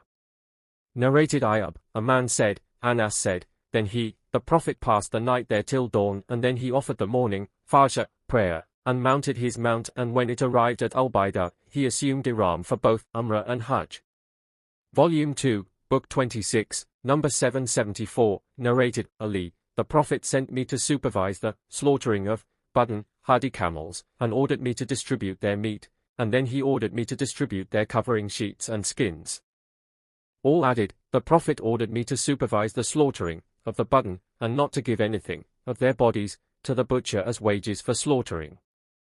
Volume 2, Book 26, number 775, narrated Ali, the Prophet ordered me to supervise the slaughtering of badan, hadi camel, and to distribute their meat, skins and covering sheets in charity, and not to give anything of their bodies to the butcher as wages for slaughtering. Volume 2, Book 26, number 776, narrated Ali, the Prophet offered 100 badan as hadi and ordered me to distribute their meat in charity, and I did so. Then he ordered me to distribute their covering sheets in charity, and I did so. Then he ordered me to distribute their skins in charity, and I did so. Volume 2, Book 26, number 777, narrated Ibn Jurayj, Atta, said, I heard Jabir bin Abdullah saying, we never ate the meat of the badan for more than 3 days of Mina. Later, the Prophet gave us permission by saying, eat and take meat with you. So we ate some, and took some with us. I asked Atta, did Jabir say that they went on eating the meat till they reached Medina? Atta replied, no. Volume 2, Book 26, number 778, narrated Amra, I heard Aisha saying, we set out from Medina, along with Allah's Apostle 5 days before the end of Dhul Qa'dah with the intention of performing Hajj only. When we approached Mecca, Allah's Apostle ordered those who had no Hadi along with them to finish the ihram after performing tawaf of the Kaaba, Safa and Marwa. Aisha added, beef was brought to us on the day of Nahr, and I said, what is this? Somebody said, the Prophet has slaughtered cows on behalf of his wives. Volume 2, Book 26, number 779, narrated Ibn Abbas, the Prophet was asked about a person who had his head shaved before slaughtering his hadi, or other similar ceremonies of Hajj. He replied, there is no harm, there is no harm. Volume 2, Book 26, number 780, narrated Ibn Abbas, a man said to the Prophet, I performed the Tawaf al-Ifada before the Rami, throwing pebbles at the Jamra. The Prophet replied, there is no harm. The man said, I had my head shaved before slaughtering. The Prophet replied, there is no harm. He said, I have slaughtered the Hadi before the Rami. The Prophet replied, there is no harm. Volume 2, Book 26, number 781, narrated Ibn Abbas, the Prophet was asked by a man who said, I have done the Rami in the evening. The Prophet replied, there is no harm in it. Another man asked, I had my head shaved before the slaughtering. The Prophet replied, there is no harm in it. Volume 2, Book 26, number 782, narrated Abu Musa, came upon Allah's Apostle when he was at Al-Batha. He asked me, have you intended to perform the Hajj? I replied in the affirmative. He asked, for what have you assumed ihram? I replied, I have assumed ihram with the same intention as that of the Prophet. The Prophet said, you have done well. Go and perform tawaf round the Kaaba and between Safa and Marwa. Then I went to one of the women of Bani Qais and she took out lice from my head. Later, I assumed the ihram for Hajj. So, I used to give this verdict to the people till the Caliphate of Umar. When I told him about it, he said, if we follow, the Holy Book, then it orders us to complete Hajj and Umrah, Hajjat Tamattu, and if we follow the tradition of Allah's Apostle, then Allah's Apostle did not finish his ihram till the Hadi had reached its destination, had been slaughtered. i.e. Hajj al-Qiran. See Hadith number 630, Volume 2, Book 26, number 783, narrated Ibn Umar. Hafsa said, O Allah's Apostle, what is wrong with the people? They finished their ihram after performing Umrah, but you have not finished it after your Umrah. He replied, I matted my hair and have garlanded my Hadi. So, I cannot finish my ihram till I slaughter my Hadi. Volume 2, Book 26, number 784, narrated Ibn Umar. Allah's Apostle, P.B.U.H., got his head shaved after performing his Hajj. Volume 2, Book 26, number 785, narrated Abdullah bin Umar. Allah's Apostle said, O Allah, be merciful to those who have their head shaved. The people said, O Allah's Apostle, and invoke Allah for those who get their hair cut short. The Prophet said, O Allah, be merciful to those who have their head shaved. The people said, O Allah's Apostle, and those who get their hair cut short. The Prophet said, the third time, and to those who get their hair cut short. Nafi said that the Prophet had said once or twice, O Allah, be merciful to those who get their head shaved, and on the fourth time he added, and to those who have their hair cut short. Volume 2, Book 26, number 786, narrated Abu Hurairah. Allah's Apostle said, O Allah, forgive those who get their heads shaved. The people asked, also those who get their hair cut short?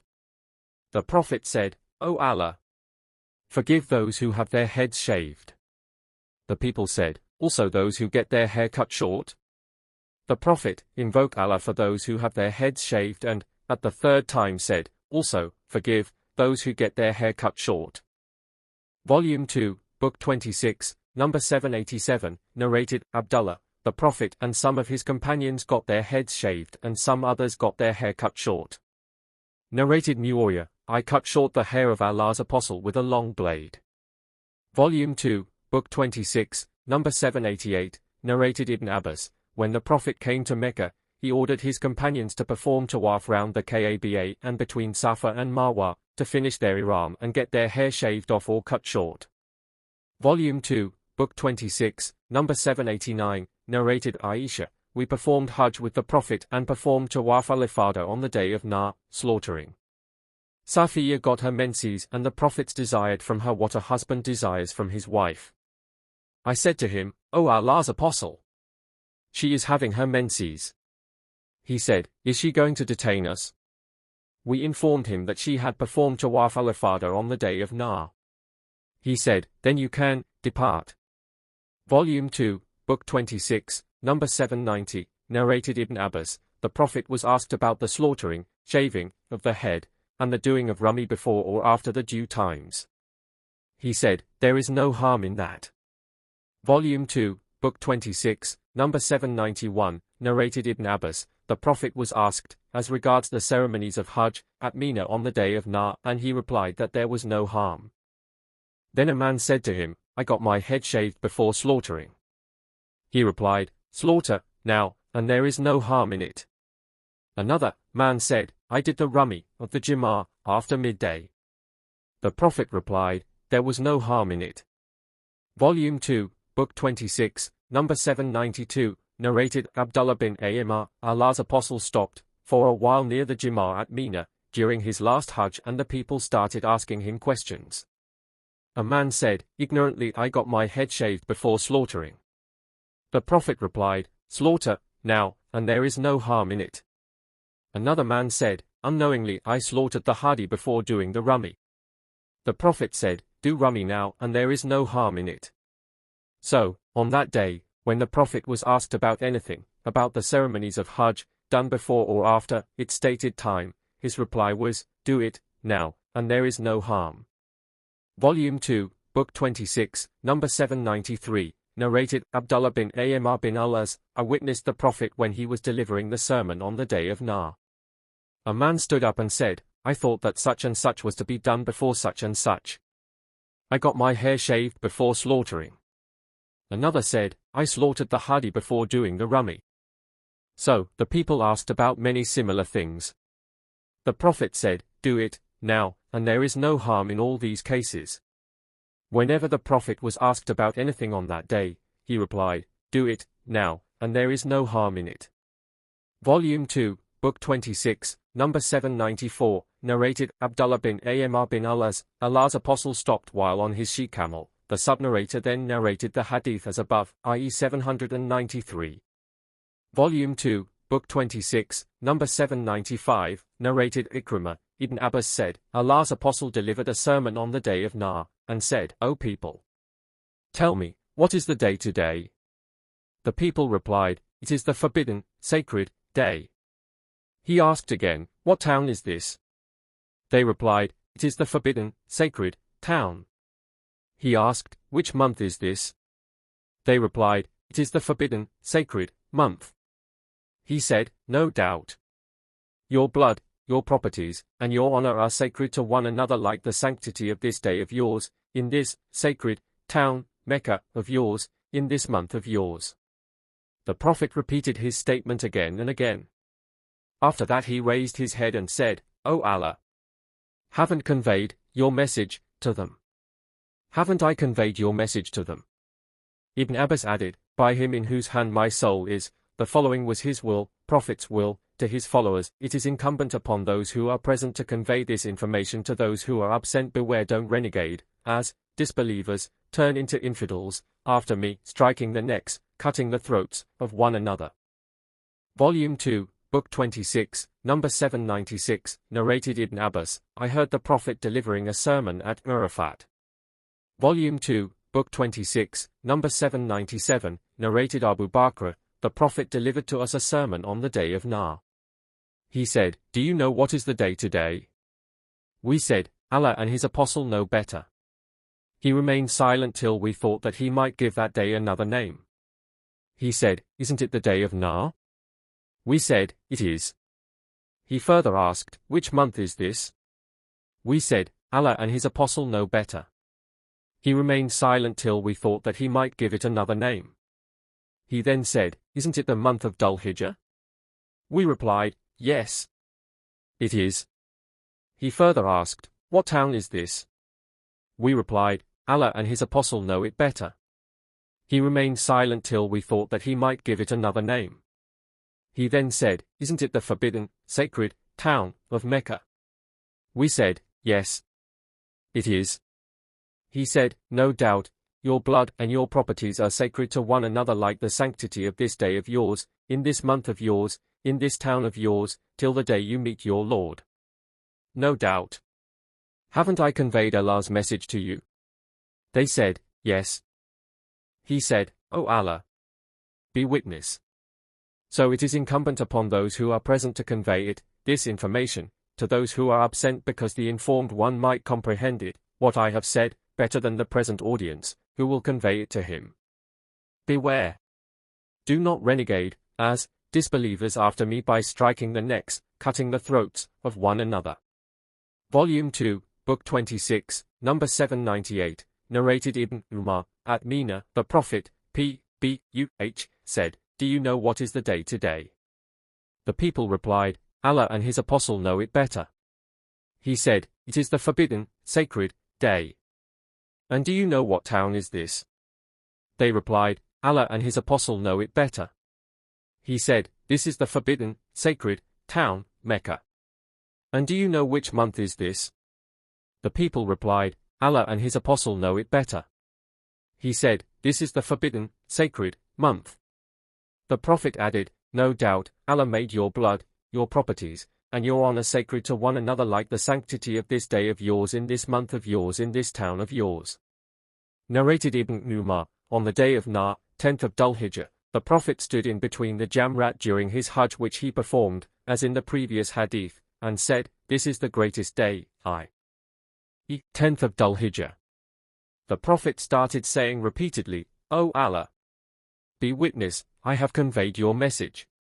He then bade the people farewell. The people said, "This is Hajjat al-Wada." Volume 2, Book 26, number 799, narrated Ibn Umar, the Prophet permitted them. Volume 2, Book 26, number 800, narrated Ibn Umar that the Prophet allowed, as above. Volume 2, Book 26, number 801, narrated Ibn Umar, Al-Abbas asked the permission from the Prophet to stay at Mecca during the nights of Mina in order to provide water to the people, so the Prophet allowed him. Volume 2, Book 26, number 802, narrated Wabra, I asked Ibn Umar, when should I do the Rummi of the Jimar? He replied, when your leader does that. I asked him again the same question. He replied, we used to wait till the sun declined and then we would do the Rummi, i.e. on the 11th and 12th of Dhul-Hijjah. Volume 2, Book 26, number 803, narrated Abdurrahman bin Yazid, Abdullah, did the Rummi from the middle of the valley. So, I said, O Abu Abdurrahman, some people do the Rummi of the Jamra from above it, i.e. from the top of the valley. He said, by him except whom none has the right to be worshipped, this is the place from where the one on whom Surat al-Baqarah was revealed, i.e. Allah's Apostle, did the Rummi.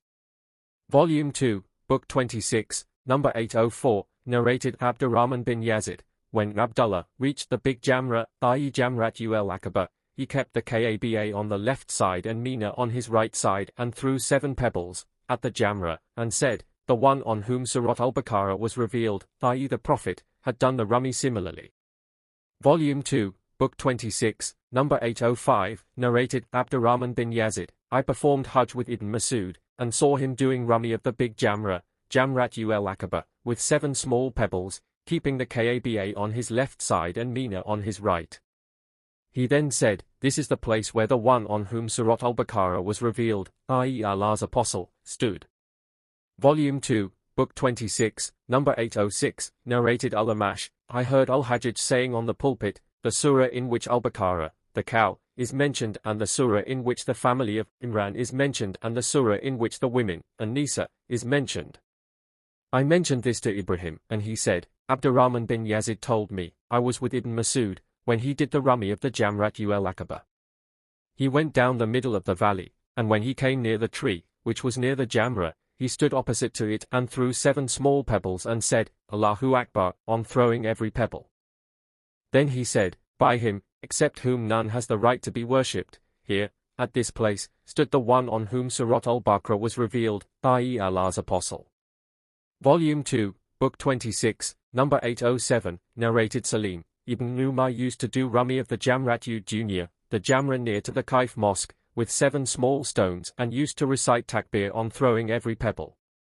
He then would go ahead till he reached the level ground where he would stand facing the Qibla for a long time to invoke Allah, while raising his hands, while invoking. Then he would do Rummi of the Jamrat ul-Wusta, middle Jamra, and then he would go to the left towards the middle ground, where he would stand facing the Qibla. He would remain standing there for a long period to invoke Allah, while raising his hands, and would stand there for a long period. Then he would do Rummi of the Jamrat ul-Aqaba from the middle of the valley, but he would not stay by it, and then he would leave and say, I saw the Prophet doing like this. Volume 2, Book 26, number 808, narrated Salim bin Abdullah, Abdullah bin Umar used to do Rummi of the Jamrat Junior with 7 small pebbles and used to recite takbir on throwing each stone. He, then, would proceed further till he reached the level ground, where he would stay for a long time, facing the Qibla to invoke Allah, while raising his hands. Then he would do Rummi of the Jamrat ul-Wusta similarly and would go to the left towards the level ground, where he would stand for a long time facing the Qibla to invoke Allah, while raising his hands. Then he would do Rummi of the Jamrat ul-Aqaba from the middle of the valley, but he would not stay by it. Ibn Umar used to say, I saw Allah's Apostle doing like that. Volume 2, Book 26, number 809, narrated Abdurrahman bin al-Qasim, I heard my father who was the best man of his age, saying, I heard Aisha saying, I perfumed Allah's Apostle with my own hands before finishing his ihram while yet he has not performed Tawaf al-Ifada. She spread her hands, while saying so. Volume 2, Book 26, number 810, narrated Ibn Abbas, the people were ordered to perform the tawaf of the Kaaba, tawaf al-wada, as the lastly thing, before leaving Mecca, except the menstruating women who were excused. Volume 2, Book 26, number 811, narrated Anas bin Malik, the Prophet offered the Zuhr, Asr, Maghrib, and the Isha prayers and slept for a while at a place called Al-Mahasab and then rode to the Kaaba and performed tawaf round it. Volume 2, Book 26, number 812, narrated Aisha, Safiya bint Huyai, the wife of the Prophet got her menses, and Allah's Apostle was informed of that. He said, would she delay us? The people said, she has already performed tawaf al-ifada. He said, therefore she will not delay us. Volume 2, Book 26, number 813, narrated Ikrimah, the people of Medina asked Ibn Abbas about a woman who got her menses after performing tawaf al-ifada. He said, she could depart from Mecca. They said, we will not act on your verdict and ignore the verdict of Zayd. Ibn Abbas said, when you reach Medina, inquire about it. So, when they reached Medina they asked about that. One of those whom they asked was Sulaym. She told them the narration of Safiya, 812. Volume 2, Book 26, number 814, narrated Ibn Abbas, a menstruating woman was allowed to leave Mecca if she had done tawaf al-ifada. Tawus, a sub-narrator, said from his father, I heard Ibn Umar saying that she would not depart. Then later I heard him saying that the Prophet had allowed them, menstruating women, to depart. Volume 2, Book 26, number 815, narrated Aisha, we set out with the Prophet with the intention of performing Hajj only. The Prophet reached Mecca and performed tawaf of the Kaaba and between Safa and Marwa and did not finish the ihram, because he had the hadi with him. His companions and his wives performed tawaf of the Kaaba and between Safa and Marwa, and those who had no hadi with them finished their ihram. I got the menses and performed all the ceremonies of Hajj. So, when the night of Hasba, night of departure, came, I said, O Allah's Apostle, all your companions are returning with Hajj and Umrah except me. He asked me, didn't you perform tawaf of the Kaaba, Umrah, when you reached Mecca? I said, no. He said, go to Tanim with your brother Abdurrahman, and assume ihram for Umrah, and I will wait for you at such and such a place. So I went with Abdurrahman to Tanim and assumed ihram for Umrah. Then Safiya bint Huyai got menses. The Prophet said, Akra halka. You will detain us. Didn't you perform tawaf al-ifada on the day of slaughtering? She said, yes, I did. He said, then there is no harm, depart. So I met the Prophet when he was ascending the heights towards Mecca and I was descending, or vice versa. Volume 2, Book 26, number 816, narrated Abdulaziz bin Rufai, I asked Anas bin Malik, tell me something you have observed about the Prophet concerning where he offered the Zuhr prayer on the day of Tarwiyah, 8th Dhul-Hijjah. Anas replied, he offered it at Mina. I said, where did he offer the Asr prayer on the day of Nafar, day of departure from Mina? He replied, at Al-Abtar, and added, you should do as your leaders do. Volume 2, Book 26, number 817, narrated Anas bin Malik, the Prophet offered the Zuhr, Asr, Maghrib, and Isha prayers and slept for a while at a place called Al-Mahasab and then he rode towards the Kaaba and performed tawaf, al-wada. Volume 2, Book 26, number 818, narrated Aisha, al-Abtar, was a place where the Prophet used to camp so that it might be easier for him to depart. Volume 2, Book 26, number 819, narrated Ibn Abbas, staying at Al-Mahasab is not one of the ceremonies of Hajj, but Al-Mahasab is a place where Allah's Apostle camped during his Hajjatu al-Wada. Volume 2, Book 26, number 820, narrated Nafi, Ibn Umar used to spend the night at Daituwa in between the two Thaniyas and then he would enter Mecca through the Thaniya which is at the higher region of Mecca, and whenever he came to Mecca for Hajj or Umrah, he never made his she-camel kneel down except near the gate of the Masjid, sacred mosque, and then he would enter it, and go to the black stone corner and start from there circumambulating the Kaaba 7 times, hastening in the first 3 rounds, Ramal, and walking in the last 4. On finishing, he would offer 2 rakat prayer and set out to perform tawaf between Safa and Marwa before returning to his dwelling place. On returning to Medina from Hajj or Umrah, he used to make his camel kneel down at Al-Batha, which is at Dul Hulaifa, the place where the Prophet used to make his camel kneel down. Volume 2, Book 26, number 821, narrated Khalid bin al-Harith. Ubaydullah was asked about al-Mahasab. Ubaydullah narrated, Nafi' said, Allah's apostles, Umar and Ibn Umar camped there. Nafi' added, Ibn Umar used to offer the Zuhr and Asr prayers at it, i.e. al-Mahasab. I think he mentioned the Maghrib prayer also. I said, I don't doubt about Isha, i.e. he used to offer it there also, and he used to sleep there for a while. He used to say, the Prophet used to do the same. Volume 2, Book 26, number 822, narrated Ibn Abbas, Dulmajaz and Ukaz were the markets of the people during the pre-Islamic period of ignorance.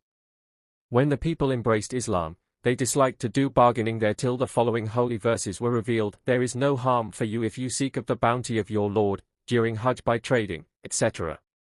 2, 198, Volume 2, Book 26, number 823, narrated Aisha, Safiya got her menses on the night of Nafar, departure from Hajj, and she said, I see that I will detain you. The Prophet said, Akra halka. Did she perform the tawaf on the day of slaughtering? Somebody replied in the affirmative. He said, then depart. Different narrators mentioned that, Aisha said, we set out with Allah's apostle, from Medina, with the intention of performing Hajj only. When we reached Mecca, he ordered us to finish the ihram. When it was the night of Nafar, departure, Safiya bint Huyai got her menses. The Prophet said, Halka Akra. I think that she will detain you, and added, did you perform the tawaf, al-ifada, on the day of slaughtering? She replied, yes. He said, then depart. I said, O Allah's apostle, I have not done the Umrah. He replied, perform Umrah from Tanim. My brother went with me and we came across the Prophet in the last part of the night. He said, wait at such and such a place. 27, Minor Pilgrimage, Umrah, Volume 3, Book 27, Number 1, narrated Abu Huraira, Allah's Apostle said, the performance of Umrah is an expiation for the sins committed between it and the previous one. And the reward of Hajj Mabrur, the one accepted by Allah, is nothing except paradise. Volume 3, Book 27, Number 2, narrated Ibn Jurayj, Ikrimah bin Khalid asked Ibn Umar about performing Umrah before Hajj. Ibn Umar replied, there is no harm in it. Ikrimah said, Ibn Umar also said, the Prophet had performed Umrah before performing Hajj. Volume 3, Book 27, Number 3, narrated Ikrimah bin Khalid, I asked Ibn Umar the same, as above. Volume 3, Book 27, Number 4, narrated Mujahid, Ursa bin Az Zubayr, and I entered the mosque of the Prophet, and saw Abdullah bin Umar sitting near the dwelling place of Aisha, and some people were offering the duha prayer. We asked him about their prayer, and he replied that it was a heresy. He, Ursa, then asked him how many times the Prophet had performed Umrah. He replied, 4 times, one of them was in the month of Rajab. We disliked to contradict him. Then we heard Aisha, the mother of faithful believers, cleaning her teeth with siwak in the dwelling place. Ursa said, O mother of the believers, don't you hear what Abu Abdurrahman is saying? She said, what does he say? Ursa said, he says that Allah's apostle performed 4 Umrah and one of them was in the month of Rajab. Aisha said, may Allah be merciful to Abu Abdurrahman. The Prophet did not perform any Umrah except that he was with him, and he never performed any Umrah in Rajab. Volume 3, Book 27, Number 5, narrated Ursa bin Az Zubayr, I asked Aisha whether the Prophet had performed Umrah in Rajab. She replied, Allah's apostle never performed any Umrah in Rajab. Volume 3, Book 27, Number 6, narrated Qatada, I asked Anas how many times the Prophet had performed Umrah. He replied, 4 times. 1. Umrah of Hudaybiyah in Dil-Qada when the pagans hindered him. 2. Umrah in the following year in Dil-Qada after the peace treaty with them, the pagans. 3. Umrah from Al-Junirana where he distributed the war booty. I think he meant the booty of the battle of Hunain. I asked, how many times did he perform Hajj? He, Anas, replied, once. Volume 3, Book 27, Number 7, narrated Qatada. I asked Anas about the Prophet's Umrah, and he replied, the Prophet performed Umrah when the pagans made him return, an Umrah of Al-Hudaybiyah the next year, and another Umrah in Dil-Qada, and another Umrah in combination with his Hajj. Volume 3, Book 27, Number 8, narrated Hammam. The Prophet performed 4 Umrah, 3, in Dil-Qada except the 1 Umrah which he performed with his Hajj, his Umrah from Al-Hudaybiyah, and the one of the following year, and the one from Al-Junirana where he distributed the booty of the Battle of Hunain, and another Umrah with his Hajj. Volume 3, Book 27, Number 9, narrated Abu Ishaq. I asked Masruq, Atta, and Mujahid about the Umrah of Allah's Apostle. They said, Allah's Apostle had performed Umrah in Dil-Qada before he performed Hajj. I heard Al-Bara bin Azib saying, Allah's Apostle had performed Umrah in Dil-Qada twice before he performed Hajj. Volume 3, Book 27, Number 10, narrated Atta. I heard Ibn Abbas saying, Allah's Apostle asked an Ansari woman, Ibn Abbas named her but Atta forgot her name, what prevented you from performing Hajj with us? She replied, we have a camel and the father of so-and-so and his son, i.e. her husband and her son, rode it and left one camel for us to use for irrigation. He said to her, perform Umrah when Ramadan comes, for Umrah in Ramadan is equal to Hajj in reward, or said something similar. Volume 3, Book 27, Number 11, narrated Aisha. We set out along with Allah's Apostle shortly before the appearance of the new moon, crescent, of the month of Dil-Hijjah, and he said to us, whoever wants to assume Ihram for Hajj may do so, and whoever wants to assume Ihram for Umrah may do so. Hadn't I brought the hadi, animal for sacrificing, with me, I would have assumed Ihram for Umrah. Aisha added, so some of us assumed Ihram for Umrah while the others for Hajj. I was amongst those who assumed Ihram for Umrah. The day of Arafat approached and I was still menstruating. I complained to the Prophet about that, and he said, abandon your Umrah, undo and comb your hair, and assume Ihram for Hajj. When it was the night of Hasba, he sent Abd Rahman with me to At-Tanim and I assumed Ihram for Umrah, and performed it, in lieu of my missed Umrah. Volume 3, Book 27, Number 12, narrated Amr bin Aus. Abdul Rahman bin Abu Bakr told me that the Prophet had ordered him to let Aisha ride behind him and to make he perform Umrah from At-Tanim. Volume 3, Book 27, Number 13, narrated Jabir bin Abdullah. The Prophet and his companions assumed Ihram for Hajj and none except the Prophet and Talha had the hadi with them. Ali had come from Yemen and he had the hadi with him. He, Ali, said, I have assumed Ihram with an intention like that of Allah's Apostle has assumed it. The Prophet ordered his companions to intend the Ihram with which they had come for Umrah, to perform the Tawaf of the Kaaba, and between Safa and Marwa, to get their hair cut short and then to finish their Ihram with the exception of those who had the hadi with them. They asked, shall we go to Mina and the private organs of some of us are dribbling, if we finish Ihram and have sexual relations with our wives? The Prophet heard that and said, had I known what I know now, I would not have brought the hadi. If I did not have the hadi with me I would have finished my Ihram. Aisha got her menses and performed all the ceremonies of Hajj except the Tawaf. So when she became clean from her menses, and she had performed the Tawaf of the Kaaba, she said, O Allah's Apostle, you, people, are returning with both Hajj and Umrah and I am returning only with Hajj. So, he ordered Abd Rahman bin Abu Bakr to go with her to At-Tanim. Thus she performed Umrah after the Hajj in the month of Dil-Hijjah. Suraka bin Malik bin Jusham met the Prophet at Al-Aqaba, Jamrat al-Aqaba, while the latter was stoning it and said, O Allah's Apostle, is this permissible only for you? The Prophet replied, no, it is forever, i.e. it is permissible for all Muslims to perform Umrah before Hajj.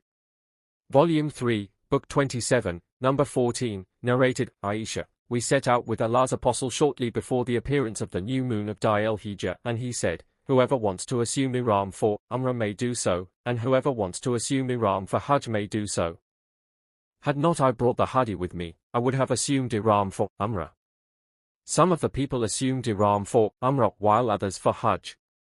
I was amongst those who had assumed Ihram for Umrah. I got my menses before entering Mecca, and was menstruating till the day of Arafat. I complained to Allah's Apostle about it, he said, abandon your umrah, undo and comb your hair, and assume ihram for Hajj. So, I did that accordingly.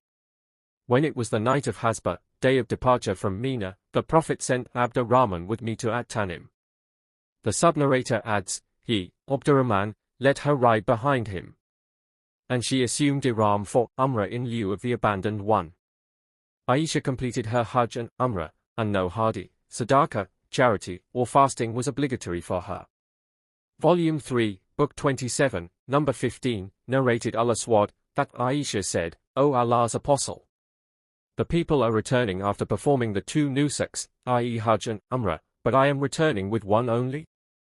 He said, wait till you become clean from your menses and then go to At-Tanim, assume ihram, and after performing umrah, join us at such and such a place. But it, i.e. the reward if umrah, is according to your expenses or the hardship, which you will undergo while performing it. Volume 3, Book 27, Number 16, narrated Aisha, we set out assuming the ihram for Hajj in the months of Hajj towards the sacred precincts of Hajj. We dismounted at Sarif and the Prophet said to his companions, whoever has not got the hadi with him and likes to make it as umrah, he should do it, but he who has got the hadi with him should not do it. The Prophet and some of his wealthy companions had the hadi with them, so they did not finish ihram after performing the umrah. The Prophet came to me while I was weeping. He asked me the reason for it. I replied, I have heard of what you have said to your companions and I cannot do the umrah. He asked me, what is the matter with you? I replied, I am not praying. He said, there is no harm in it as you are one of the daughters of Adam and the same is written for you as for others. So, you should perform Hajj and I hope that Allah will enable you to perform the umrah as well. So, I carried on till we departed from Mina and halted at Al-Mahasab. The Prophet called Abdurrahman and said, go out of the sanctuary with your sister and let her assume ihram for umrah, and after both of you have finished the tawaf I will be waiting for you at this place. We came back at midnight and the Prophet asked us, have you finished? I replied in the affirmative. He announced the departure and the people set out for the journey and some of them had performed the tawaf of the Kaaba before the morning prayer and after that the Prophet set out for Medina. Volume 3, Book 27, Number 17, narrated Safwan bin Wa'ila bin Umayyah from his father who said, a man came to the Prophet while he was at Jirana. The man was wearing a cloak which had traces of kaluk or safra, a kind of perfume. The man asked the Prophet, what do you order me to perform in my umrah? So, Allah inspired the Prophet divinely and he was screened by a place of cloth. I wished to see the Prophet being divinely inspired. Umar said to me, come. Will you be pleased to look at the Prophet while Allah is inspiring him? I replied in the affirmative. Umar lifted one corner of the cloth and I looked at the Prophet who was snoring. The sub-narrator thought that he said, the snoring was like that of a camel. When that state was over, the Prophet asked, where is the questioner who asked about umrah? Put off your cloak and wash away the traces of kaluk from your body and clean the safra, yellow color, and perform in your umrah what you perform in your Hajj, i.e. the tawaf round the Kaaba and the sa'i between Safa and Marwa. Volume 3, Book 27, Number 18, narrated Hisham ibn Urwa from his father who said, while I was a youngster, I asked Aisha the wife of the Prophet, what about the meaning of the statement of Allah, verily? The mountains, as Safa and Al-Marwa, are among the symbols of Allah. So, it is not harmful if those who perform Hajj or Umrah of the house, Kaaba at Mecca, to perform the going, tawaf, between them. 2, 158, I understand, from that there is no harm if somebody does not perform the tawaf between them. Aisha replied, no, for if it were as you are saying, then the recitation would have been like this, it is not harmful not to perform tawaf between them. This verse was revealed in connection with the Ansar who used to assume the ihram for the idol Marnat which was put beside a place called Qudayd and those people thought it not right to perform the tawaf of As-Safa and Al-Marwa.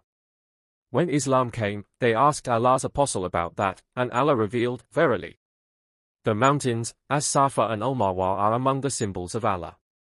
So, it is not harmful of those who perform Hajj or Umrah of the house, Kaaba at Mecca, to perform the going, tawaf, between them.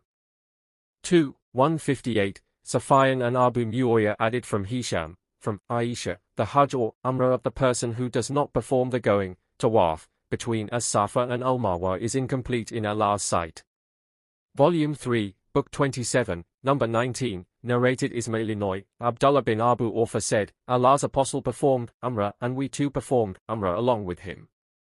When he entered Mecca he performed the tawaf of Kaba, and we too performed it along with him, and then he came to the As-Safa and Al-Marwa, i.e. performed the sa'i, and we also came to them along with him. We were shielding him from the people of Mecca lest they may hit him with an arrow.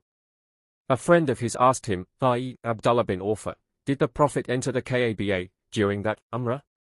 He replied in the negative. Then he said, what did he, the Prophet, say about Khadijah?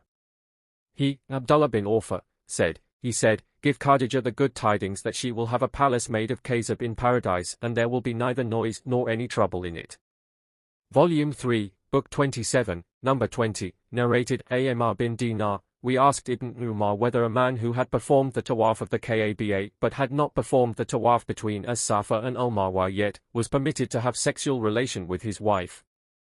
He replied, the Prophet arrived at Mecca and circumambulated the Kaba 7 times and then offered a 2-rakat prayer behind Maqam Ibrahim and then performed the going, tawaf, between As-Safa and Al-Marwa 7 times, and verily, in Allah's apostle you have a good example. And we asked Jabir bin Abdullah the same question, and he replied, he should not go near her till he has finished the going, tawaf, between As-Safa and Al-Marwa. Volume 3, Book 27, Number 21, narrated Abu Musa al-Ash'ari, I came to the Prophet at Al-Batha while his camel was kneeling down and he asked me, have you intended to perform the Hajj? I replied in the affirmative. He asked me, with what intention have you assumed ihram? I replied, I have assumed ihram with the same intention as that of the Prophet. He said, you have done well. Perform the tawaf of the Kaba and the sa'i between As-Safa and Al-Marwa and then finish the ihram. So, I performed the tawaf around the Kaba and the sa'i between As-Safa and Al-Marwa and then went to a woman of the tribe of Qais who cleaned my head from lice. Later I assumed the ihram for Hajj. I used to give the verdict of doing the same till the Caliphate of Umar who said, if you follow the Holy Book then it orders you to remain in the state of ihram till you finish from Hajj. If you follow the Prophet then he did not finish his ihram till the Hadi, sacrifice, had reached its place of slaughtering, Hajj al-Qiran. Volume 3, Book 27, Number 22, narrated Al-Aswad, Abdullah the slave of Asma bint Abu Bakr, told me that he used to hear Asma, whenever she passed by Al-Hajjuan, saying, may Allah bless his apostle Muhammad. Once we dismounted here with him, and at that time we were traveling with light luggage, we had a few riding animals and a little food ration. I, my sister, Aisha, Az Zubayr and such persons performed Umrah, and when we had passed our hands over the Kaba, i.e. performed tawaf round the Kaba and between As-Safa and Al-Marwa, we finished our ihram. Later on we assumed ihram for Hajj the same evening. Volume 3, Book 27, Number 23, narrated Abdullah bin Umar, whenever Allah's apostle returned from a Ghazwa, Hajj or Umrah, he used to say takbir thrice at every elevation of the ground and then would say, none has the right to be worshipped but Allah, he is one and has no partner. All the kingdoms is for him, and all the praises are for him, and he is omnipotent. We are returning with repentance, worshipping, prostrating, and praising our Lord. He has kept up his promise and made his slave victorious, and he alone defeated all the clans of non-believers. Volume 3, Book 27, Number 24, narrated Ibn Abbas, when the Prophet arrived at Mecca, some boys of the tribe of Bani Abdul Muttalib went to receive him, and the Prophet made one of them ride in front of him and the other behind him. Volume 3, Book 27, Number 25, narrated Ibn Umar, whenever Allah's apostle left for Mecca, he used to pray in the mosque of Ash-Shajra, and when he returned to Medina, he used to pray in the middle of the valley of Dhul Hulaifa and used to pass the night there till morning. Volume 3, Book 27, Number 26, narrated Anas, the Prophet never returned to his family from a journey at night. He Volume 3, Book 27, Number 27, narrated Jabir, the Prophet forbade going to one's family at night, on arrival from a Volume 3, Book 27, Number 28, narrated Humayd, Anas said, whenever Allah's apostle returned from a journey, he, on seeing the high places of Medina, would make his she-camel proceed faster, and if it were another animal, even then he used to make it proceed faster. Narrated Humayd that the Prophet used to make it proceed faster out of his love for Medina. Volume 3, Book 27, Number 29, narrated Anas, as above, but mentioned the walls of Medina, instead of the high places of Medina. Al-Harith bin Umar agrees with Anas. Volume 3, Book 27, Number 30, narrated Abu Ishaq, I heard Al-Bara saying, the above verse was revealed regarding us, for the Ansar on returning from Hajj never entered their houses through the proper doors but from behind. One of the Ansar came and entered through the door and he was taunted for it. Therefore, the following was revealed, it is not righteousness that you enter the houses from the back, but the righteous man is he who fears Allah, obeys his order and keeps away from what he has forbidden, so enter houses through the proper doors. 2, 189, Volume 3, Book 27, Number 31, narrated Abu Hurairah, the Prophet said, traveling is a kind of torture as it prevents one from eating, drinking and sleeping properly. So, when one's needs are fulfilled, one should return quickly to one's family. Volume 3, Book 27, Number 32, narrated Zayd bin Aslam from his father, I was with Ibn Umar on the way to Mecca, and he got the news that Safiya bint Abu Ubaid was seriously ill. So, he hastened his pace, and when the twilight disappeared, he dismounted and offered the Maghrib and Isha prayers together. Then he said, I saw that whenever the Prophet had to hasten when traveling, he would delay the Maghrib prayer and join them together, i.e., offer the Maghrib and the Isha prayers together. 28. Pilgrims prevented from completing the pilgrimage. Volume 3, Book 28, Number 33, narrated Nafi, when Abdullah bin Umar set out for Mecca intending to perform Umrah, at the time of afflictions, he said, if I should be prevented from reaching the Kaaba, then I would do the same as Allah's Apostle did, so I assumed the Ihram for Umrah as Allah's Apostle assumed the Ihram for Umrah in the year of Hudaybiyah. Volume 3, Book 28, Number 34, narrated Nafi, that Ubaydullah bin Abdullah and Salim bin Abdullah informed him that they told Ibn Umar when Ibn Az Zubayr was attacked by the army, saying, there is no harm for you if you did not perform Hajj this year. We are afraid that you may be prevented from reaching the Kaaba. Ibn Umar said, we set out with Allah's Apostle and the non-believers of Quraysh prevented us from reaching the Kaaba, and so the Prophet slaughtered his hadi and got his head shaved. Ibn Umar added, I make you witnesses that I have made Umrah obligatory for me. And, Allah willing, I will go, and then if the way to Kaaba is clear, I will perform the tawaf, but if I am prevented from going to the Kaaba then I will do the same as the Prophet did while I was in his company. Ibn Umar then assumed Ihram for Umrah from Dhul Hulaifa and proceeded for a while and said, the conditions of Umrah and Hajj are similar and I make you witnesses that I have made Umrah and Hajj obligatory for myself.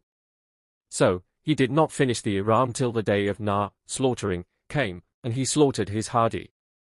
He used to say, I will not finish the Ihram till I perform the tawaf, one tawaf on the day of entering Mecca, i.e. of Safa and Marwa for both Umrah and Hajj.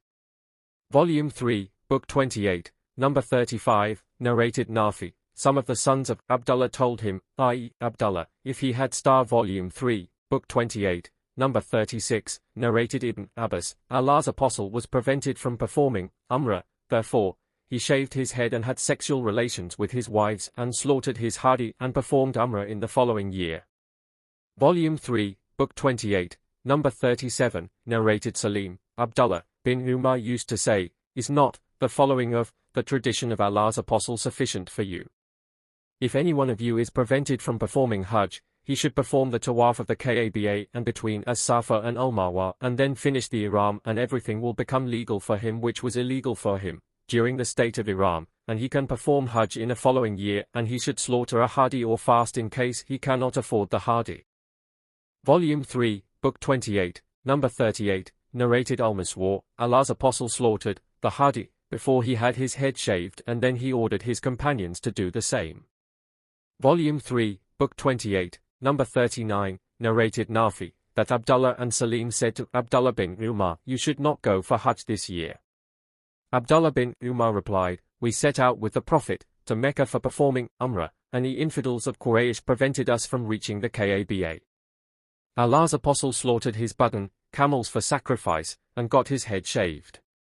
Volume 3, Book 28, Number 40, narrated Nafi, when Abdullah bin Umar set out for Mecca with the intentions performing Umrah in the period of afflictions, he said, "If I should be prevented from reaching the Kaaba, then I would do the same as we did while in the company of Allah's Apostle." So, he assumed the ihram for Umrah since the Prophet had assumed the ihram for Umrah in the year of Al-Hudaybiyah. Then, Abdullah bin Umar thought about it and said, "The conditions for both Hajj and Umrah are similar." He then turned towards his companions and said, "The conditions of both Hajj and Umrah are similar, and I make you witnesses that I have made the performance of Hajj obligatory for myself along with Umrah."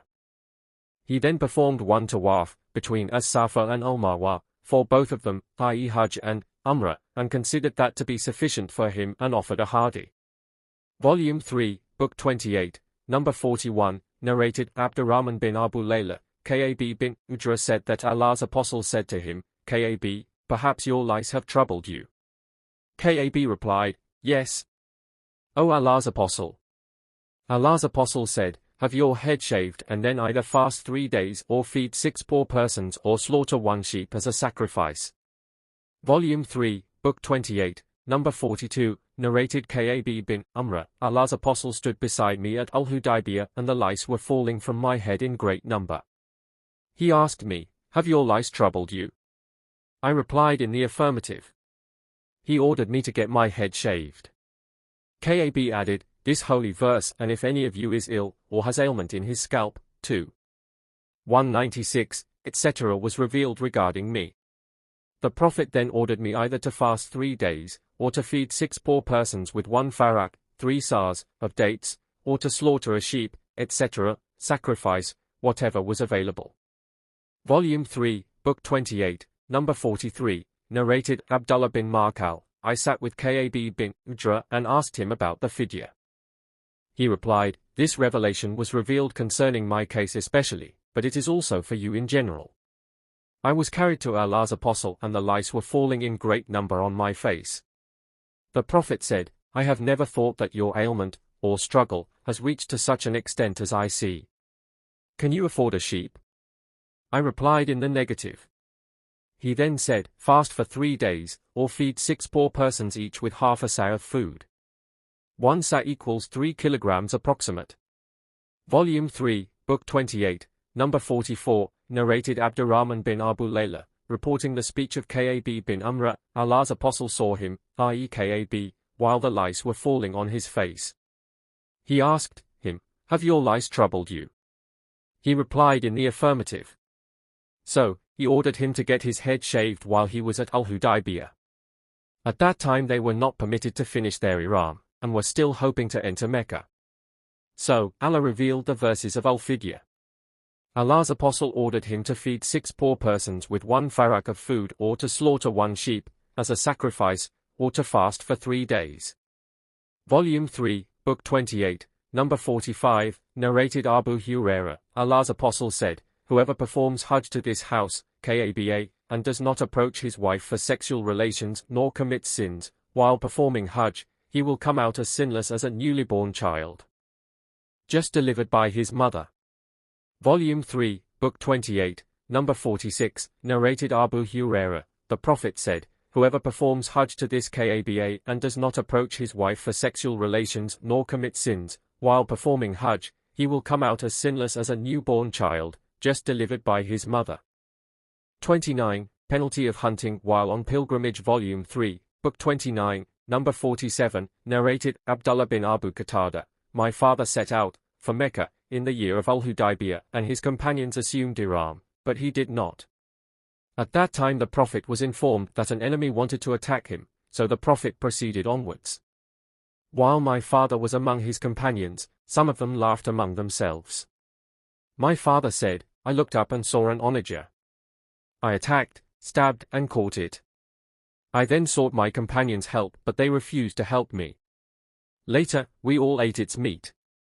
We were afraid that we might be left behind, separated from the Prophet, so I went in search of the Prophet and made my horse to run at a galloping speed at times and let it go slow at an ordinary speed at other times till I met a man from the tribe of Bani Gifar at midnight. I asked him, Where did you leave the Prophet? He replied, I left him at Tarhun and he had the intention of having the midday rest at As-Suqiyah.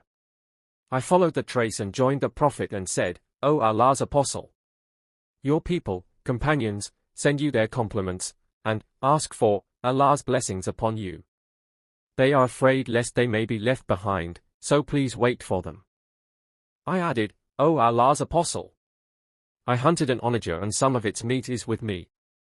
The Prophet told the people to eat it though all of them were in the state of ihram. Volume 3, Book 29, Number 48, narrated Abdullah bin Abu Qatada, that his father said, we proceeded with the Prophet in the year of Al-Hudaybiyah and his companions assumed ihram, but I did not. We were informed that some enemies were at Gaika and so we went on towards them. My companions saw an onager and some of them started laughing among themselves. I looked and saw it. I chased it with my horse and stabbed and caught it. I wanted some help from my companions but they refused. I slaughtered it all alone. We all ate from it, i.e. its meat. Then I followed Allah's Apostle lest we should be left behind. At times I urged my horse to run at a galloping speed and at other times at an ordinary slow speed. On the way I met a man from the tribe of Bani Gifar at midnight. I asked him where he had left Allah's Apostle. The man replied that he had left the Prophet at a place called Tahan and he had the intention of having the midday rest at As-Suqiyah. So, I followed Allah's Apostle till I reached him and said, O Allah's Apostle, I have been sent by my companions who send you their greetings and compliments and ask for Allah's mercy and blessings upon you. They were afraid lest the enemy might intervene between you and them, so please wait for them. So he did. Then I said, O Allah's Apostle, we have hunted an onager and have some of it, i.e. its meat, left over. Allah's Apostle told his companions to eat the meat although all of them were in a state of ihram. Volume 3, Book 29, Number 49, narrated Abu Qatada, we were in the company of the Prophet at a place called Al-Qaha, which is at a distance of 3 stages of journey from Medina.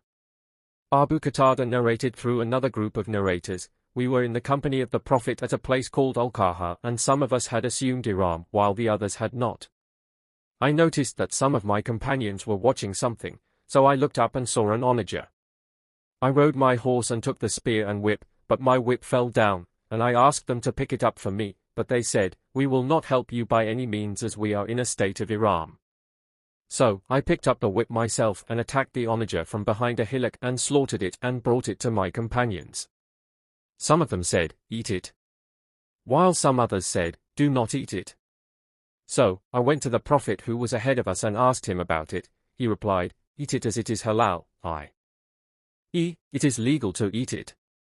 Volume 3, Book 29, Number 50, narrated Abdullah bin Abu Qatada, that his father had told him that Allah's Apostle set out for Hajj and so did his companions. He sent a batch of his companions by another route and Abu Qatada was one of them. The Prophet said to them, proceed along the seashore till we meet all together. So, they took the route of the seashore and when they started all of them assumed ihram except Abu Qatada. While they were proceeding on, his companions saw a group of onagers. Abu Qatada chased the onagers and attacked and wounded a she-onager. They got down and ate some of its meat and said to each other, how do we eat the meat of the game while we are in a state of ihram? So, they, carried the rest of the she-onager's meat, and when they met Allah's Apostle they asked, saying, O Allah's Apostle, we assumed ihram with the exception of Abu Qatada and we saw a group of onagers. Abu Qatada attacked them and wounded a she-onager from them. Then we got down and ate from its meat. Later, we said to each other, how do we eat the meat of the game and we are in a state of ihram? So, we carried the rest of its meat. The Prophet asked, did any one of you order Abu Qatada to attack it or point at it? They replied in the negative. He said, then eat what is left of its meat. Volume 3, Book 29, Number 51, narrated Abdullah bin Abbas, from As-Sabi bin Jathdama al-Laythi that the latter presented an onager to Allah's Apostle while he was at Al-Abwa, or at Waddan, and he refused it. On noticing the signs of some unpleasant feeling of disappointment on his, As-Sab's, face, the Prophet said to him, I have only returned it because I am muhrim.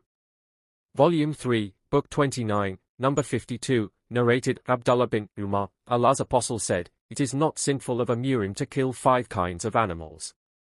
Volume 3, Book 29, Number 53, one of the wives of the Prophet narrated, the Prophet said, a murim can kill 5 kinds of animals.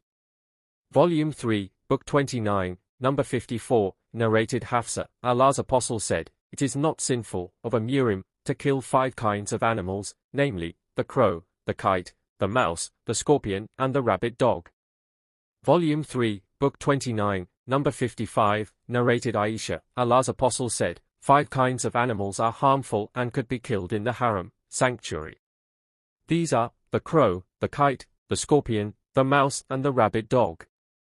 Volume 3, Book 29, number 56, narrated Abdullah, while we were in the company of the Prophet in a cave at Mina, when Surat wal Mursalat were revealed and he recited it and I heard it, directly, from his mouth as soon as he recited its revelation. Suddenly a snake sprang at us and the Prophet said, ordered us, kill it. We ran to kill it, but it escaped quickly. The Prophet said, it has escaped your evil and you too have escaped its evil. Volume 3, Book 29, number 57, narrated Aisha the wife of the Prophet, Allah's Apostle called the salamander a bad animal, but I did not hear him ordering it to be killed. Volume 3, Book 29, number 58, narrated Said bin Abu Said al-Makbari, Abu Shurai, al-Adawi said that he had said to Amr bin Sa'idi when he was sending the troops to Mecca, to fight Abdullah bin Az Zubayr, O chief. Allow me to tell you what Allah's Apostle said on the day following the conquest of Mecca. My ears heard that and my heart understood it thoroughly, and I saw with my own eyes the Prophet when he, after glorifying and praising Allah, started saying, Allah, not the people, made Mecca a sanctuary, so anybody who has belief in Allah and the last day should neither shed blood in it, nor should he cut down its trees. If anybody argues, that fighting in it is permissible on the basis that Allah's Apostle did fight in Mecca, say to him, Allah allowed his Apostle and did not allow you. Allah allowed me only for a few hours on that day of the conquest, and today its sanctity is valid as it was before. So, those who are present should inform those who are absent concerning this fact. Abu Shurai was asked, what did Amr reply? He said, Amr said, O Abu Shurai, I know better than you in this respect. Mecca does not give protection to a sinner, a murderer, or a thief.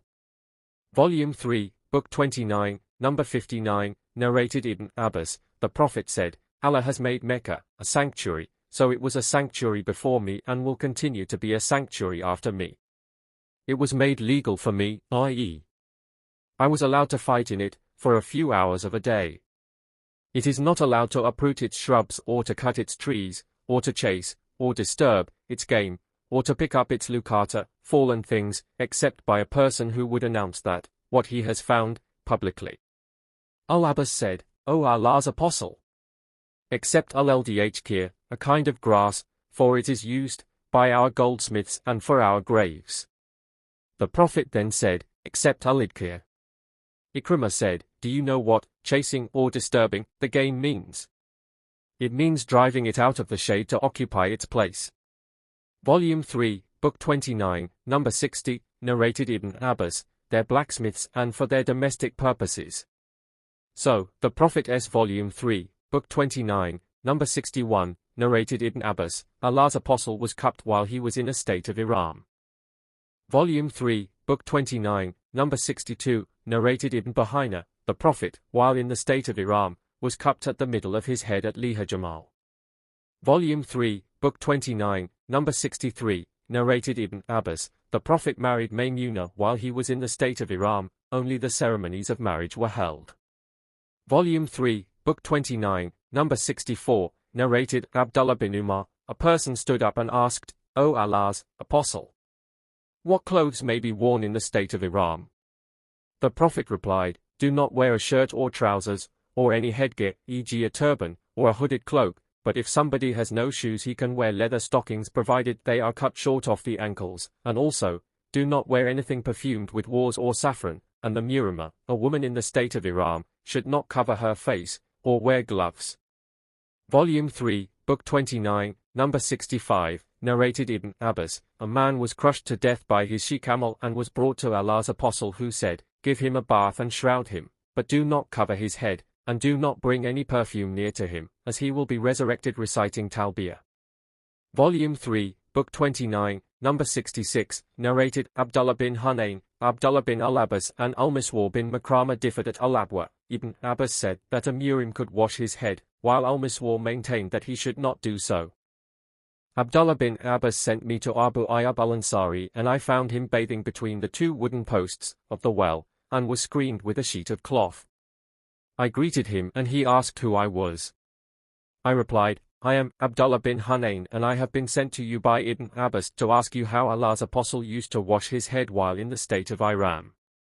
Abu Ayyub al-Ansari caught hold of the sheet of cloth and lowered it till his head appeared before me, and then told somebody to pour water on his head.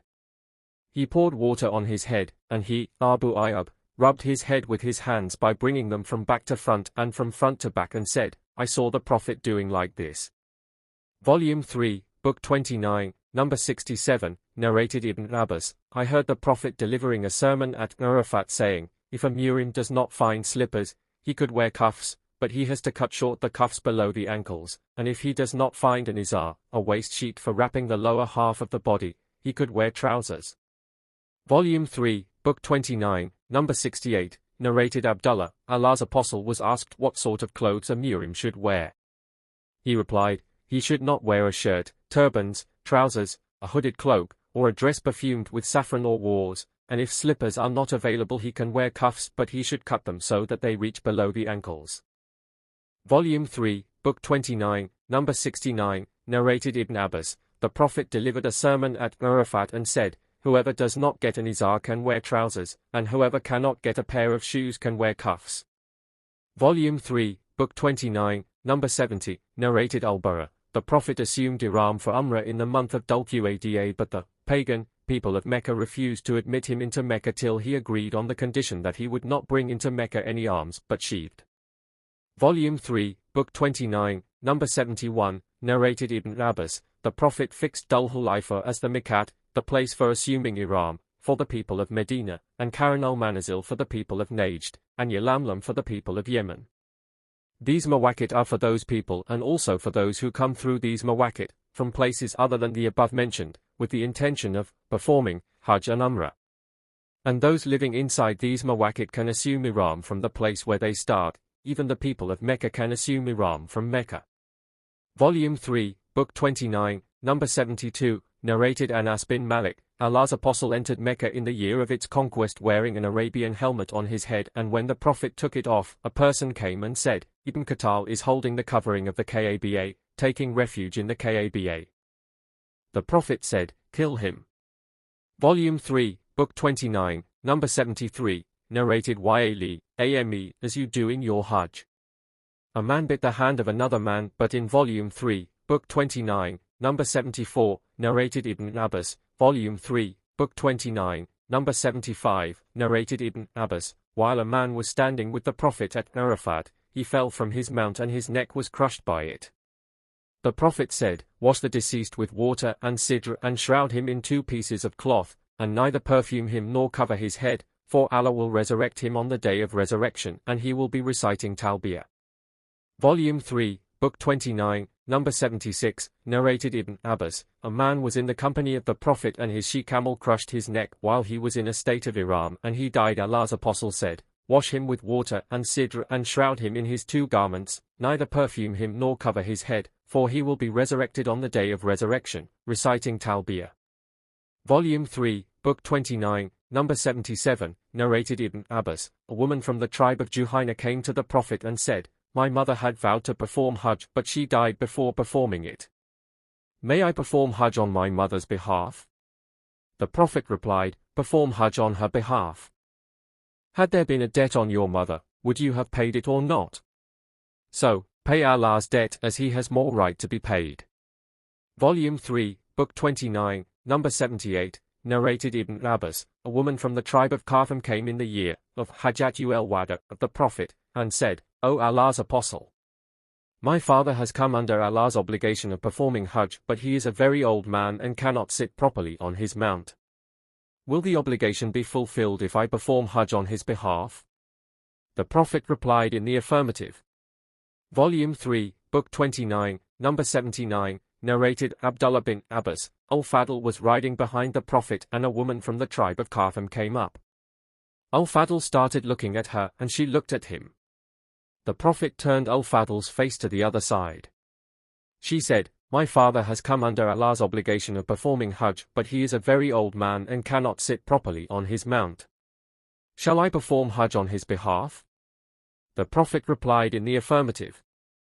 That happened during Hajjatul al-Wada of the Prophet. Volume 3, Book 29, Number 80, narrated Ibn Abbas, "The Prophet sent me to Mina with the luggage from Jam, i.e. al-Muzdalifah, at night." Volume 3, Book 29, Number 81, narrated Abdullah bin Abbas, "I came riding on my she-ass and had, just then attained the age of puberty. Allah's Apostle was praying at Mina.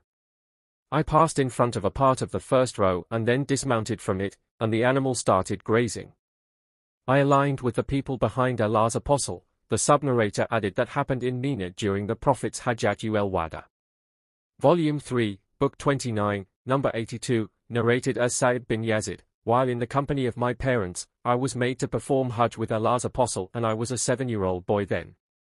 Fath al-Bari, page 443, Volume 4, Volume 3, Book 29, Number 83, narrated Al-Juwayd bin Abdurrahman, "I heard Umar bin Abdul as telling about Sa'id bin Yazid that he had performed Hajj, while carried, with the belongings of the Prophet." Volume 3, Book 29, Number 84, narrated Aisha, "Mother of the faithful believers, I said, O Allah's Apostle, shouldn't we participate in holy battles and jihad along with you?" He replied, "The best and the most superior jihad, for women, is Hajj which is accepted by Allah." Aisha added, "Ever since I heard that from Allah's Apostle I have determined not to miss Hajj." Volume 3, Book 29, Number 85, narrated Ibn Abbas, "The Prophet said, a woman should not travel except with a dumaram, her husband or a man with whom that woman cannot marry at all according to the Islamic jurisprudence, and no man may visit her except in the presence of a dumaram." A man got up and said, "O Allah's Apostle, I intend to go to such and such an army and my wife wants to perform Hajj." The Prophet said to him, "Go along with her to Hajj." Volume 3, Book 29, Number 86, narrated Ibn Abbas, "When the Prophet returned after performing his Hajj, he asked Sinan al-Ansari, 'What did forbid you to perform Hajj?' She replied, 'Father of so-and-so, i.e. her husband, had 2 camels and he performed Hajj on one of them, and the second is used for the irrigation of our land.' The Prophet said to her, 'Perform Umrah in the month of Ramadan, as it is equivalent to Hajj or Hajj with me, in reward.'"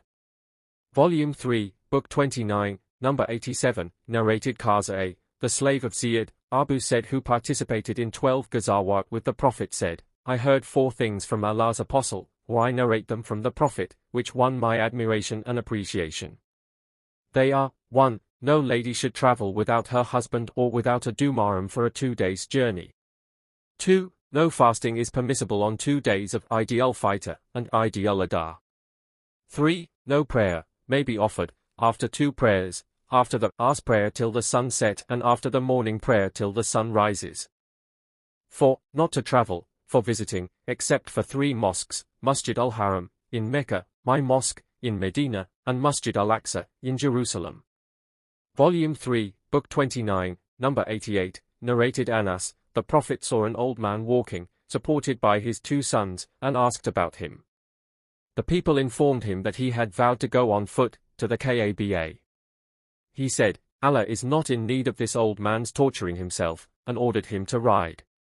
Volume 3, Book 29, Number 89, narrated Uqba bin Amir, "My sister vowed to go on foot to the Kaaba, and she asked me to take the verdict of the Prophet about it. So I did, and the Prophet said, she should walk and also should ride." Volume 3, Book 29, Number 90, narrated Abu al-Khair from Uqba as above. 30. Virtues of Medina. Volume 3, Book 30, Number 91, narrated Anas, "The Prophet said, Medina is a sanctuary from that place to that. Its trees should not be cut and no heresy should be innovated nor any sin should be committed in it, and whoever innovates in it an heresy or commits sins, bad deeds, then he will incur the curse of Allah, the angels, and all the people." See Hadith number 409, Volume 9. Volume 3, Book 30, Number 92, narrated Anas, "The Prophet came to Medina and ordered a mosque to be built and said, O Bani Najjar, suggest to me the price of your land." They said, "We do not want its price except from Allah," i.e., they wished for a reward from Allah for giving up their land freely. So, the Prophet ordered the graves of the pagans to be dug out and the land to be leveled, and the date palm trees to be cut down. The cut date palms were fixed in the direction of the Qibla of the mosque. Volume 3, Book 30, number 93, narrated Abu Hurairah, the Prophet said, "I have made Medina a sanctuary between its two, Harat, mountains." The Prophet went to the tribe of Bani Horata and said to them, "I see that you have gone out of the sanctuary," but looking around, he added, "No, you are inside the sanctuary." Volume 3, Book 30, number 94, narrated Ali, "We have nothing except the Book of Allah and this written paper from the Prophet, wherein is written, Medina is a sanctuary from the air mountain to such and such a place, and whoever innovates in it an heresy or commits a sin, or gives shelter to such an innovator in it will incur the curse of Allah, the angels, and all the people. None of his compulsory or optional good deeds of worship will be accepted. And the asylum of protection granted by any Muslim is to be secured, respected, by all the other Muslims, and whoever betrays a Muslim in this respect incurs the curse of Allah, the angels, and all the people, and none of his compulsory or optional good deeds of worship will be accepted, and whoever, freed slave, befriends, take as masters, other than his manumitters without their permission incurs the curse of Allah, the angels, and all the people, and none of his compulsory or optional good deeds of worship will be accepted." Volume 3, Book 30, number 95, narrated Abu Hurairah, Allah's Apostle said, "I was ordered to migrate to a town which will swallow, conquer, other towns and is called Yathrib, and that is Medina, and it turns out, bad persons as a furnace removes the impurities of iron." Volume 3, Book 30, number 96, narrated Abu Humayd, "We came with the Prophet from Tabuk, and when we reached near Medina, the Prophet said, 'This is Taba.'" Volume 3, Book 30, number 97, narrated Abu Hurairah, "If I saw deers grazing in Medina, I would not chase them, for Allah's Apostle said, Medina is a sanctuary between its two mountains." Volume 3, Book 30, number 98, narrated Abu Hurairah, "I heard Allah's Apostle saying, the people will leave Medina in spite of the best state it will have, and none except the wild birds and the beasts of prey will live in it, and the last persons who will die will be two shepherds from the tribe of Muzana, who will be driving their sheep towards Medina, but will find nobody in it, and when they reach the valley of Thaniyat al-Wada, they will fall down on their faces dead." Volume 3, Book 30, number 99, narrated Abu Zuhair, "I heard Allah's Apostle saying, Yemen will be conquered and some people will migrate from Medina, and will urge their families, and those who will obey them to migrate to Yemen, although Medina will be better for them, if they but knew. Sham will also be conquered and some people will migrate from Medina, and will urge their families and those who will obey them to migrate to Sham, although Medina will be better for them, if they but knew.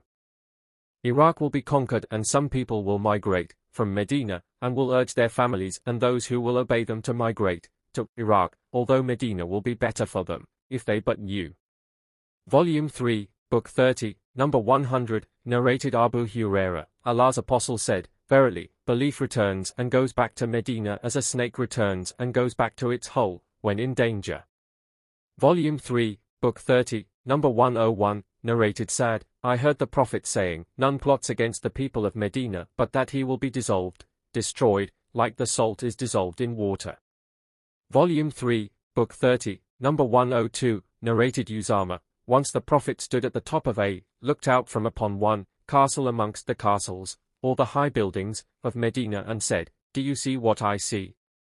No doubt, I see the spots where afflictions will take place among your houses, and these afflictions will be as numerous as the spots where raindrops fall." Volume 3, Book 30, number 103, narrated Abu Bakr, "The Prophet said, The terror caused by Al-Masih ad-Dajjal will not enter Medina, and at that time Medina will have 7 gates and there will be 2 angels at each gate guarding them." Volume 3, Book 30, number 104, narrated Abu Hurairah, Allah's Apostle said, "There are angels guarding the entrances, or roads, of Medina, neither plague nor ad-Dajjal will be able to enter it."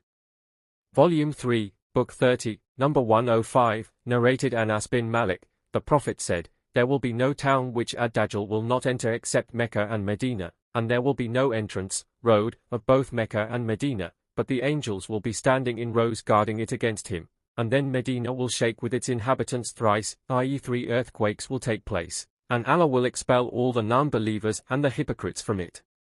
Volume 3, Book 30, Number 106, narrated Abu Said al-Khudri. Allah's Apostle told us a long narrative about Ad-Dajjal, and among the many things he mentioned, was his saying, Ad-Dajjal will come and it will be forbidden for him to pass through the entrances of Medina.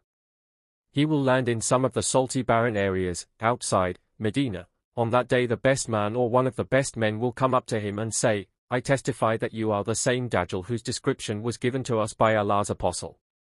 Ad-Dajjal will say to the people, if I kill this man and bring him back to life again, will you doubt my claim? They will say, no. Then Ad-Dajjal will kill that man and bring him back to life. That man will say, now I know your reality better than before. Ad-Dajjal will say, I want to kill him but I cannot. Volume 3, Book 30, Number 107, narrated Jabir. A Bedouin came to the Prophet and gave a pledge of allegiance for embracing Islam. The next day he came with fever and said to the Prophet, please cancel my pledge of embracing Islam and of emigrating to Medina. The Prophet refused that request 3 times and said, Medina is like a furnace, it expels out the impurities, bad persons, and selects the good ones and makes them perfect. Volume 3, Book 30, Number 108, narrated Zayd bin Thabit. When the Prophet went out for the Battle of Uhud, some of his companions, hypocrites, returned home. A party of the believers remarked that they would kill those hypocrites who had returned, but another party said that they would not kill them. So, this divine inspiration was revealed. Then what is the matter with you that you are divided into 2 parties concerning the hypocrites? 488, the Prophet said, Medina expels the bad persons from it, as fire expels the impurities of iron. Volume 3, Book 30, Number 109, narrated Anas. The Prophet said, O Allah, bestow on Medina twice the blessings you bestowed on Mecca. Volume 3, Book 30, Number 110, narrated Anas. Whenever the Prophet returned from a journey and observed the walls of Medina, he would make his mount go fast, and if he was on an animal, i.e. a horse, he would make it gallop because of his love for Medina. Volume 3, Book 30, Number 111, narrated Anas. The people of Bani Salama intended to shift near the mosque of the Prophet, but Allah's Apostle disliked to see Medina vacated and said, O the people of Bani Salama, don't you think that you will be rewarded for your footsteps which you take towards the mosque? So, they stayed at their old places. Volume 3, Book 30, Number 112, narrated Abu Hurairah. The Prophet said, there is a garden from the gardens of paradise between my house and my pulpit is on my lake fount, Al-Kawthar. Volume 3, Book 30, Number 113, narrated Aisha. When Allah's Apostle reached Medina, Abu Bakr and Bilal became ill. When Abu Bakr's fever got worse, he would recite this poetic verse, everybody is staying alive with his people, yet death is nearer to him than his shoelaces. And Bilal, when his fever deserted him, would recite, would that I could stay overnight in a valley wherein I would be surrounded by Idkir and Jalil, kinds of good-smelling grass. Would that one day I could drink the water of the Mayana, and would that the 2 mountains, Shama and Tafil, would appear to me. The Prophet said, O Allah, curse Shaiba bin Rabi'a and Abba bin Rabi'a and Umayyah bin Khalaf as they turned us out of our land to the land of epidemics. Allah's Apostle then said, O Allah, make us love Medina as we love Mecca or even more than that. O Allah, give blessings in our sa and our mud, measures symbolizing food, and make the climate of Medina suitable for us, and divert its fever towards Al-Jufa. Aisha added, when we reached Medina, it was the most unhealthy of Allah's lands, and the valley of Bathan, the valley of Medina, used to flow with impure colored water. Volume 3, Book 30, Number 114, narrated Zayd bin Aslam from his father, Umar said, O Allah, grant me martyrdom in your cause, and let my death be in the city of your apostle.